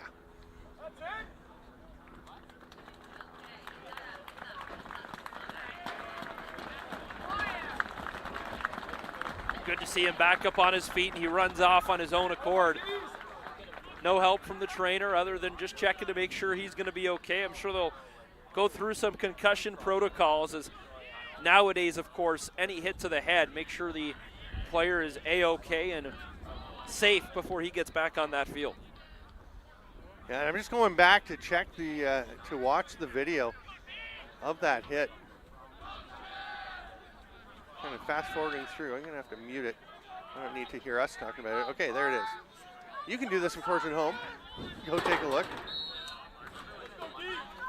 Yeah, that's, I mean, it's losing his stick, and then I don't think Booth was doing anything really intentionally vicious, but it was definitely a shot to the face after he'd lost his stick. Oh, what a chance and a goal! That is Max Brook on a great play from Ethan Gomes. Just, they're on another level right now. Simply able to take the ball away from Queens, who's on the power and set up. Couldn't get anything going. And now Max Brook the other way, right on the doorstep. What a pass from Gomes. Gets the ball down quickly, uses his feet in transition.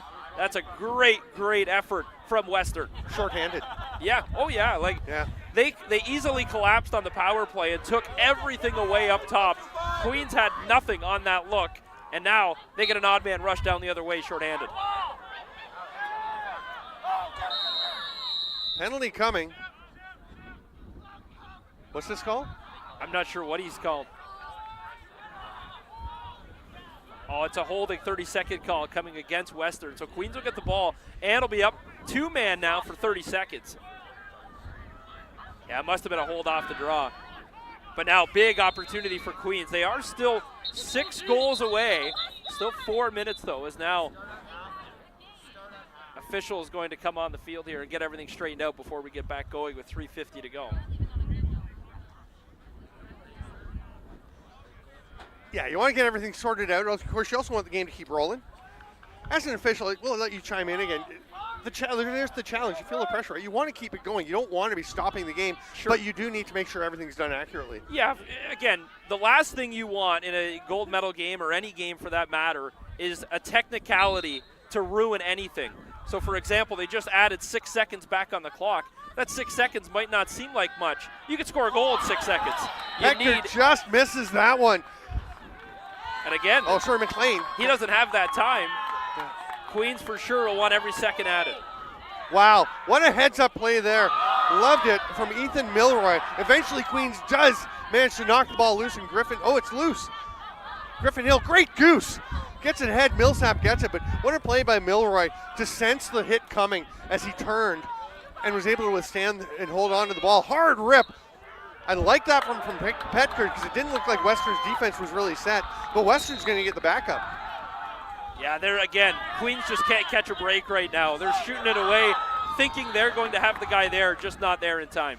And Fisher Stoltz is fired up. Sam Vanderzom will run into a wall. Presence of mind to make the pass back. They toss it ahead. It's going to be a penalty on Queens, so Western doesn't really need to possess that ball. Yeah, the penalty coming against 31 of Reed Allen. And now frustration just setting in as an unnecessary slash comes against Reed Allen here. And the Queens Gaels, what a weekend they had, and it's going to end up falling a little bit short here, down by 6 with 3 minutes to go. Just could not get anything going here on Sunday. 3 goals from what the offense put up 11 yesterday and looked as if they couldn't miss at times. And Reed Allen is such a good shooter, but such a hard worker on the ride, such a tough forecheck, physical, aggressive, just unstoppable. But here, unstoppable is going to be Connor Murphy, his 3rd of the game, at least 3rd. Yeah, 3 or 4. Yeah. Western is just on another level, and they have really deserved this win from start to finish. It looked as if they had played an elite level game. Queens was matching that intensity level in the first half. Just can't keep up with them now here in the 3rd and 4th. And that's obviously the empty net as Quentin Greenfield has to go out and take part in the defense, try and get it back. Another shorthanded goal for the Mustangs.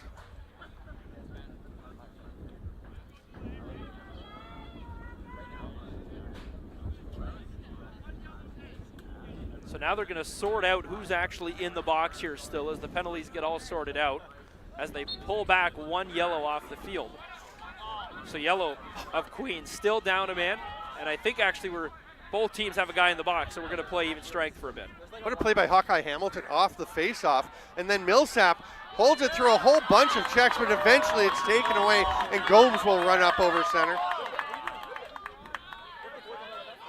There's another empty net goal. This one from Sam Vanderzom. It's the easy empty netter. It's funny because he doesn't score a ton, but so he gets a goal. Maybe one of the least impressive things he's done this weekend because he's been so good. He's made so many great plays. Yeah, that's one he's probably not going to remember as, hey, I scored. You know, you remember this weekend for the contributions your team makes on and off the field, and Western this weekend has been unbelievable. You think back to that 4 overtime game and you play the what-if game in your mind. Oh. What if that happened? Well, you know what? Good teams sometimes get lucky, and you got to be lucky to be good. And how many great chances did McGill have in that overtime? An overtime that'll go down in the history books. 15 minutes and 58 seconds, the goaltender shine. Dong gets it over to Jacob Hickey. And Western now, we talked about how Queens has kept pushing when they had leads, kept going. Western has done the same. Now they're not. Now they're done. Now it's just about getting the clock going. This is, you could make it runtime mode. I'm sure Queens will agree at this point. This is, you look, and I'm looking right now at the Queens coaching staff, and some of them heads to the ground. They can't believe this is how they're going to end their year after putting on such a great season. They go 5-5 in the regular season, 10-8 over Brock, 11-8 over Guelph, and just fall really flat here.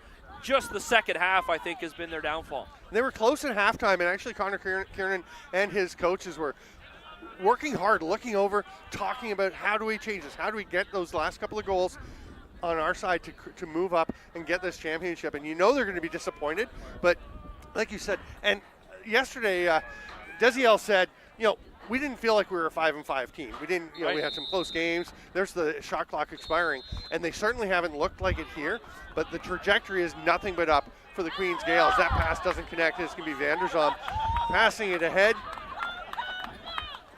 Gets it to Chaz Leonard. I thought he was going to stay for an offensive shift. Yeah, they're going to send him out. Say, stay out there, Chaz. Might as well. Why not? This is where the Western Mustangs all gather at their bench. Helmet's already coming off. Only 30 seconds left. Mason Doshi did not get to play in the Rookie All-Star game last night because the Mustangs made the championship game, and I would bet a lot of money that he does not care at all about that. No. Right now. No, definitely not. It was a great game, and everybody enjoyed playing. You did such a great job in the call, but this is so much bigger. 6 seconds, 5. It is all over for 2024, and Chris Standish is about to get the shower from the Gatorade bottle, and he doesn't mind that either. Big smile on his face. Well, maybe not. Maybe he didn't like it. It's pretty chilly, but he is happy to head out and celebrate with his team back-to-back Baggataway Cup championships for the Western Mustangs. What a performance. The Western Mustangs all-hug celebratory win here in St. Catharines. 11-3 the final. You asked me what I thought the final score would be, I would have never said 11-3. No doubt. It was 3-2 at halftime. Yeah. Now they win, and they put up 8 goals in that second half. 30 minutes for 8 goals. And the glass slipper is broken for Cinderella for this year for the Queens Gaels. But what a season they've had. What a Baggataway Cup. They've got to be very proud of what they did. This one's going to sting. But they can remember they were down 3-2 at the half to a great Western team who are now the repeat champions. And what a job they did to get to this game. And God, you hate to lose a game like this and to have such a poor second half. Again, you look, they're going to, you know what, it'll take some time.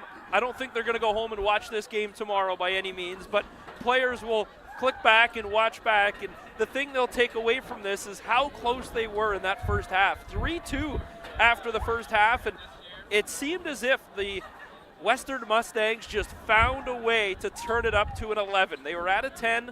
They found that extra notch and were able to find 8 goals in that second half. But wouldn't you just set the dial so that the top is still 10? Yeah, I mean, you think so. That was but this one goes to 11. Yeah, this one goes to 11. It would go to 12 if you could somehow get Right. better than what Western did in that second half. That's probably the best second half of Western season. And for anyone who didn't get the Spinal Tap reference, go watch it. This Yes. is Spinal Tap, one of the all-time classic cult movies. But Western celebrating. We're going to have the presentation of the MVP and the Baggataway Cup. The table is coming out with the hardware ready to be presented, and Western is going to really enjoy this. They have 12 graduating players this year. That's more than the entire starting lineup. So it's going to be a very different Western team next year when they come back to try to three-peat. And let's just, for a moment as they shake hands, look at what's coming next year. Ottawa has been climbing and climbing. That big win over Trent in the playoffs, a 2-8 team, but they were competitive in many games, and they are growing. Queens, obviously, on the rise. Laurentian, I had talked to their coach, Matt Ladavia, and he was saying, they're getting guys coming in. They're getting interest. This league is growing, and the teams are getting so much, the Max and the Lauriers. So many teams are really starting to climb into competitiveness. Yeah, we look at the NLL, and you see the same thing going here in Kufla. Teams all of a sudden now are picking up players. They're starting to gain that traction, and it just takes one or two guys just to go to that school. They recruit, bring a couple of friends. The next thing you know, they got 4 or 5. Now you have a whole starting lineup, and if you can create a winning culture and a successful culture, all of a sudden you get something going. And when you spoke to Laurentian, it'll take time, but they have the right people in place and the right mojo going to get some success way up north. And just to give a shout out to some of our Kufla folks, we've had so many people have put so much time. Mark Walker on the board has been on for years and years. He's the history guy. When we needed a question, I literally just texted him and to find out if Queens and Guelph had ever played. He's like, not in the playoffs. And that's going back to the UFLA days. Right? So he knows everything. He's been around forever. Kevin Kaplis was the commissioner for ages. He was a deputy commissioner. He was a ref. He did so many things. And he put so much in. Moved to Spain in his retirement with his lovely wife. And they're enjoying it. And I know he's watching the games. No, it might be it's not too late for this one. It's the Friday night games get a bit late for him over in Spain. But he put so much in. Now we've got Scott Fox, the commissioner, coming in last year at this time, basically a year ago today, and Tom Bolesky, the deputy commissioner, and they have brought so much fresh energy and fresh ideas to a league that was already doing very well and continued that ascent. Yeah, it's definitely on the rise, and it's getting better and better. And again, it just takes the right people in place, a lot of time and commitment, but this is the results you see. You see great Baggataway Cups with games that could go either way. And when you see a 4 overtime game, as a commissioner and as an executive, you love it because now you know next year that team could be there. We could see it's not the years of Western winning it all anymore. All of a sudden, you got 5, 6, 7 teams that could have a chance at a cup. You say as Western wins their second straight championship. Right. No, right? It's come on. But it's impressive to see a team perform like that when it is getting more competitive. And you could see some of their struggles during the regular season. I mean, struggles. They went 7-3. They did pretty well. Now, looks like the player of the game for the Gaels is William Desiel, and he's shaking his head. I think he disagrees, but he was good. I mean, who knows, right? There are so many guys you could have picked, but it just wasn't the best day for any of them. And again, the other team's picking for them. Who knows what he does with that? That could be handed off in a second. I think they're a little bit shaken up from that 11-3 loss. Kaznazelski, I like that pick for the player of the game for Western. He was outstanding. And I think we're going to have someone come over. The idea is to have someone come over for an interview. I'm not sure if they're going to do it while it's being presented. We'll keep rolling, but we are going to have someone come and jump in when we get a chance. But I think we're going to present the Baggataway Cup itself and the pennant. It's not a pennant. That's too big a pennant. It's a banner. That's what it is.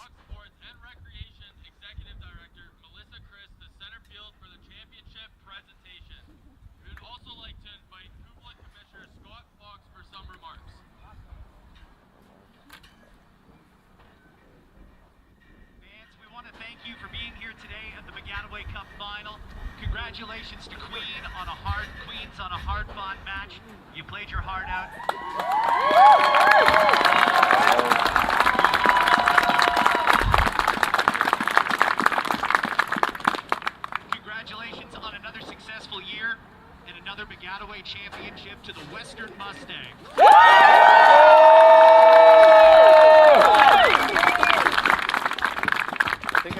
maybe it might up a little too loud.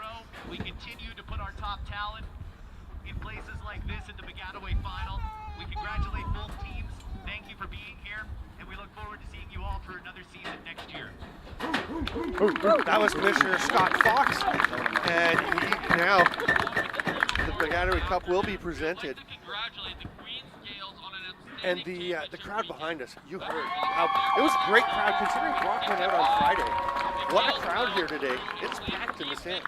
Yeah, if you talk to Vince Longboat and you talk to everyone with Brock, it is a tough weekend as we throw it to the PA announcer now for the medal presentations and, of course, the cup presentation.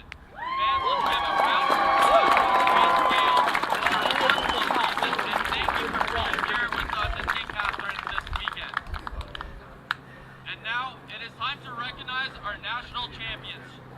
The Western Mustangs, who finished the regular season with an impressive 8-3 record, battled their way to championship game with thrilling victories over the Ottawa GGs and McGill Redbirds. Since hoisting the very first Baggataway Cup in 1985, the Mustangs have built an extraordinary legacy, and today they add a 9th cup to their storied history.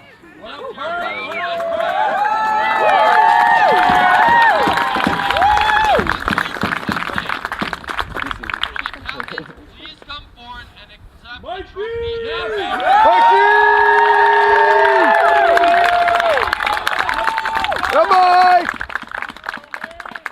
Number 12, Jacob Hickey. Number 45, Chris Dong. And number 43, Michael Wilson will go up. Wilson will take the Baggataway Cup. Dong and Hickey accept the banner. Yeah, Mike. And Wilson, a Niagara-on-the-Lake guy. This is right in his wheelhouse here at home. This is a big-time win for Western. Dong, Oakville, a lot of guys close to right here in St. Catharines. And the Mustangs can't wait. They're all ready to creep in. There they go. And Wilson will lift it up. What a tournament he had. I'm sure he's one of the 12 of the dozen that are graduating and won't be back with these Mustangs. What a way to go out. You can hear how excited the crowd was when he won the championship. And once they can drag Kaz Nazelski away from the celebration, he's going to come and join us. But right now, we're just going to enjoy Jacob Hickey now raising the trophy. Chris Dong, his turn with the championship. And my guess is Nazelski will not come until he gets his hands on the trophy. Yeah, these are the moments that these guys dream for. Yeah. You go to schools for this, and when you win, it's the perfect cherry on top. For Queens, this is a tough heartbreak. However, in terms of the actual program at Queens, this is a huge, huge, monumental stepping stone. They will get there, and I have a funny feeling Queens will be back anytime. Yeah, and it's hard for Queens not to feel badly right now, but hopefully they will go back, as you said, and reflect and think about what a great season they have had. And what a great accomplishment to get to this point. You can see the disappointment. You can see the heads hanging as they go. I hope they're all able to be proud of what they have accomplished. And we are going to be joined by Kaz Nazelski. Spencer, if you could just hand your mic over to him. And I'm going to wend my way out onto the field.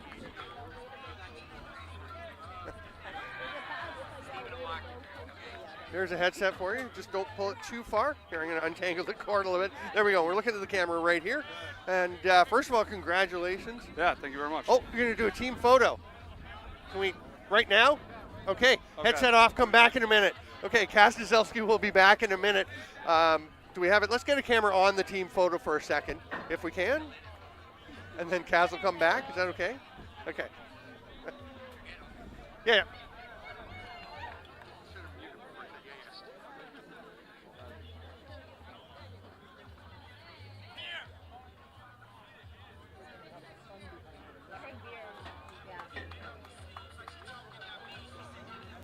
So we are going to wait for a few minutes for Nazelski to come and join us. It'll be worth the wait. Yesterday, Spencer, I'm going to give you your headset back. I'm sitting here holding your headset as I talk to you, thinking, I already unmuted you, so don't double clutch. There we go. We're ready to roll. And first of all, I'm going to point out what a pleasure it's been to call games through this weekend, Spencer. You jumped on board. Very happy to get you in, and it's been a blast. I've really enjoyed. Yeah, I appreciate it. It has been a fun weekend here in St. Catharines. I mean, the Baggataway Cup is one of those tournaments that anything can happen with such a short amount of games, but you see teams play the entire weekend.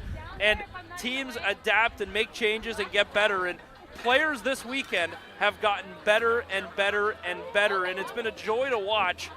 A lot of guys, especially with the Minto Cup coming to St. Catharines, this feels like the lacrosse hotbed right now, and everyone is excited to be here. Yeah, it's kind of the place to be for this year or so, and then I want to say, thanks to everyone here who put this on, and guys like Theo Juan, who was just so helpful. I mean, it's the Baggataway every year is so exciting.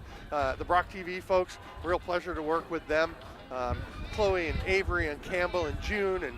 I shouldn't have started listening to. I was going to say you'll forget a lot of people now. Joel, there was a core group that we worked with that was just so great to be a part of this, and just really have enjoyed that. And the executive has put so much into this, and going by this fan base, they're now letting the fans down onto the field. And I think for a moment, can we grab Scott Fox, the commissioner, on camera, because he just walked over. So June, if you're ready, we would love to get Scott Fox for a minute on the camera. And let's switch, because that one's got a little more length, I think. I'm going to step over your white wire, and there we go. Okay, we're ready. I'm Steven Stamp. This is Scott Fox, and this is your first official year as commissioner. You stepped in a year ago today. The last day of the Baggataway Cup last year. What a year it's been. What a year. I mean, we set out to do a lot of things. We said we wanted to stream more games. We said we wanted to grow the profile. We wanted to increase our social media following, and mission accomplished. It's really been an amazing year to watch how some teams improved over the year, and how teams improved over this weekend in particular was unbelievable. Yeah, and I mean, Queens, what a wonderful performance by them in this tournament. It was gritty. It was professional, and I spent some time on the sidelines in the final few minutes and listening to Coach Connor Kiernan talk to those players and motivate them, and the never give up attitude. You can tell that shone through this weekend. Yeah. And you talked about Connor Kiernan, Chris Standish on the other side, and this Western team. What a performance from a team that didn't look like the championship team from a year ago coming into this tournament. Well, there was a lot of questions about Western when they started this season, and yeah, there were some ups and downs throughout the year, but they carry that championship pedigree. Chris Standish has been here a number of times, and some of these players are Baggataway champions themselves, so they know what it's like to play on this stage, and they delivered for their team. And we've talked about the coaches, and I talked to Chris Standish the other day and was saying, this program has been so good under Jeremy Talevi leading into this, and Jeremy Talevi has always been such a great guy, always so I don't know, he maybe I just like it because he'd always come and thank me for being here and doing it. I'm like, dude, I love being at this tournament. But, he built this, and they could adjust so quickly. I'm going to boot you, though, and get Kaz Nazelski in here. And I am going to thank you for everything you did this weekend. It was a great broadcast. We've got a great crew here at Kufla. We do. Thank you so much. All right. I wasn't ready for that one. Here you go. Hey, we're back. Okay, so first of all, yesterday I had Will Desiel from Queens after their win, and somebody said, he said, I haven't had any media training. I'm like, you're going to get some. You're in the same boat, right? Have you had the media training? Not a ton. But you're already looking like a natural. Congratulations. Thank you very much. What a great game. What a great championship. And you guys, your veteran experience, I thought really shone through in the second half of that game. Yeah, I mean, honestly, at the end of the day, it's a team win, and it always will be, especially with this group of guys. Couldn't be more proud of the group that we've built here together, from the coaches to the players. Like, it means a lot to all of us, and there's no better way to end it than the way we just did. So, and I was very impressed with the way that you played. I thought it was a great pick today to make you player of the game. We were talking about what a good game you had, and as people can see, you're not necessarily the tallest guy. Now, I'm 6'8", so it's not like you're tiny, but you're not the biggest defender out there. But you were locking up on some of the best, most challenging offensive players all weekend. And you had such a good tournament, and you could see and to be okay, I'm going to be perfectly honest. Yeah. I didn't think Friday you had your best game. No, I won't lie. I started off slow, but like I said earlier, like, it's the group of guys around me that really helped boost me up, and honestly, it showed even in the McGill game. Like, we trusted each other, went back and forth for 4 overtimes there. Like, we have trust in the unit, and honestly, that helps a lot with me as well. So. Yeah, honestly, I got to give it to the guys before I give it to myself. So. The rest of my point was going to be Friday, not your best game. 2 fantastic games after it. Thank you. And the whole team. Michael Wilson, so good. Absolutely. You guys love that guy. Yeah, love him. Greatest guy. Probably the biggest team guy, and also, like, great player as well. Couldn't ask for a better captain, great defensive leader, and, always look forward to playing with him. A dozen. Are you graduating? Yeah, yes, sir. Yes, There's sir. a dozen of you, right? Yeah, that yeah. are leaving. Yeah. What a legacy for you guys to leave. We're just talking about Jeremy Talevy and what he did over the years. Absolutely. The way that you guys adjusted. I remember Western was a state, play offense team, play defense team, very much at either end of the field. Yeah. Then Jeremy got a bunch of athletes there, started to run. They Yeah. completely changed their game, and it seems like Chris Standish has carried that on of adjusting to whatever he has. He doesn't impose a system on you guys, right? He just sees who he's got and tailors the game plan to what you guys can do. Yeah, I'd definitely say it's a lot of both. Like, absolutely, they did the job, recruiting guys that they need to recruit. Right. And, we got a bunch of athletes on our team, for sure, absolutely. It'd be a long list of names if we were to go through them, but all the guys are athletes. And then, yeah, you know what, at a certain point you do got to buy in. Like, they're great coaches, the resumes show, and, there's a lot of chips to back that up as well. So we were talking about who should be the MVP of this tournament, and I'm not going to make you pick one because I know how do you pick one of your teammates, but Yeah. we just thought it was so difficult. Jacob Hickey jumps out. We thought Sam Vanderzalm was awesome. So many guys. Fisher Stoltz, what a Yeah, tournament. yeah, So for many sure, guys for could be sure. in that, but it really seemed like everyone stepped up for you guys today. 100%. Pretty much end to end. Yeah, 100%. And it's been like that for the team, and not just this year. It's been like that for all the 4 years that I've been here. Like, if somebody isn't having their best game, you know what? The team's got your back, and it really helps with all the pride and, like, it helps. It goes a long way, for sure. It goes a long way. I went to Trent. Yeah. I was a rower at Trent, so I've always – Western was not the place that Trent loves generally, but I have not even grudging. I have great respect for what you guys have done here. Thank I you just very think it's much. an amazing program. Great job. Very impressed with what you've done. And you want to get back here, I know. So we appreciate you coming over here. Absolutely. Yeah. Go to the family, go to the friends, go to your brothers on the team in purple, Yeah. and congratulations once Thank you again. very much. Thank you for your Thank time. you. And let me have that headset back. Spencer, let's wrap it up out here. Come on around. And that is going to basically wrap things up for the Baggataway Cup 2024. I'm Steven Stamp. He is Spencer Tangway. That is me. I just want some last thoughts from you about what we've seen.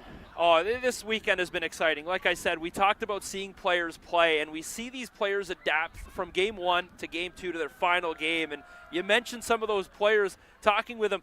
So many guys stepped up today that really played their best game of the season, and it's so exciting to see. 11-3 the final, like we said. I didn't expect that. Nobody expected that, but we did expect Western to be that powerhouse, and that's what we saw. Thanks so much, Lacrosse friends, for being with us. Thanks to Brocktv and Lacrosse TV for sharing this wonderful game with everyone around the world that wants to see it, and we hope that number is growing and growing. I'm Steven Stamp on behalf of Spencer Tangway, the whole Kufla administration, all the teams, all the players, all the coaches, all the fans who were numerous here. It has been a great weekend at Baggataway Cup 2024. We'll see you next time.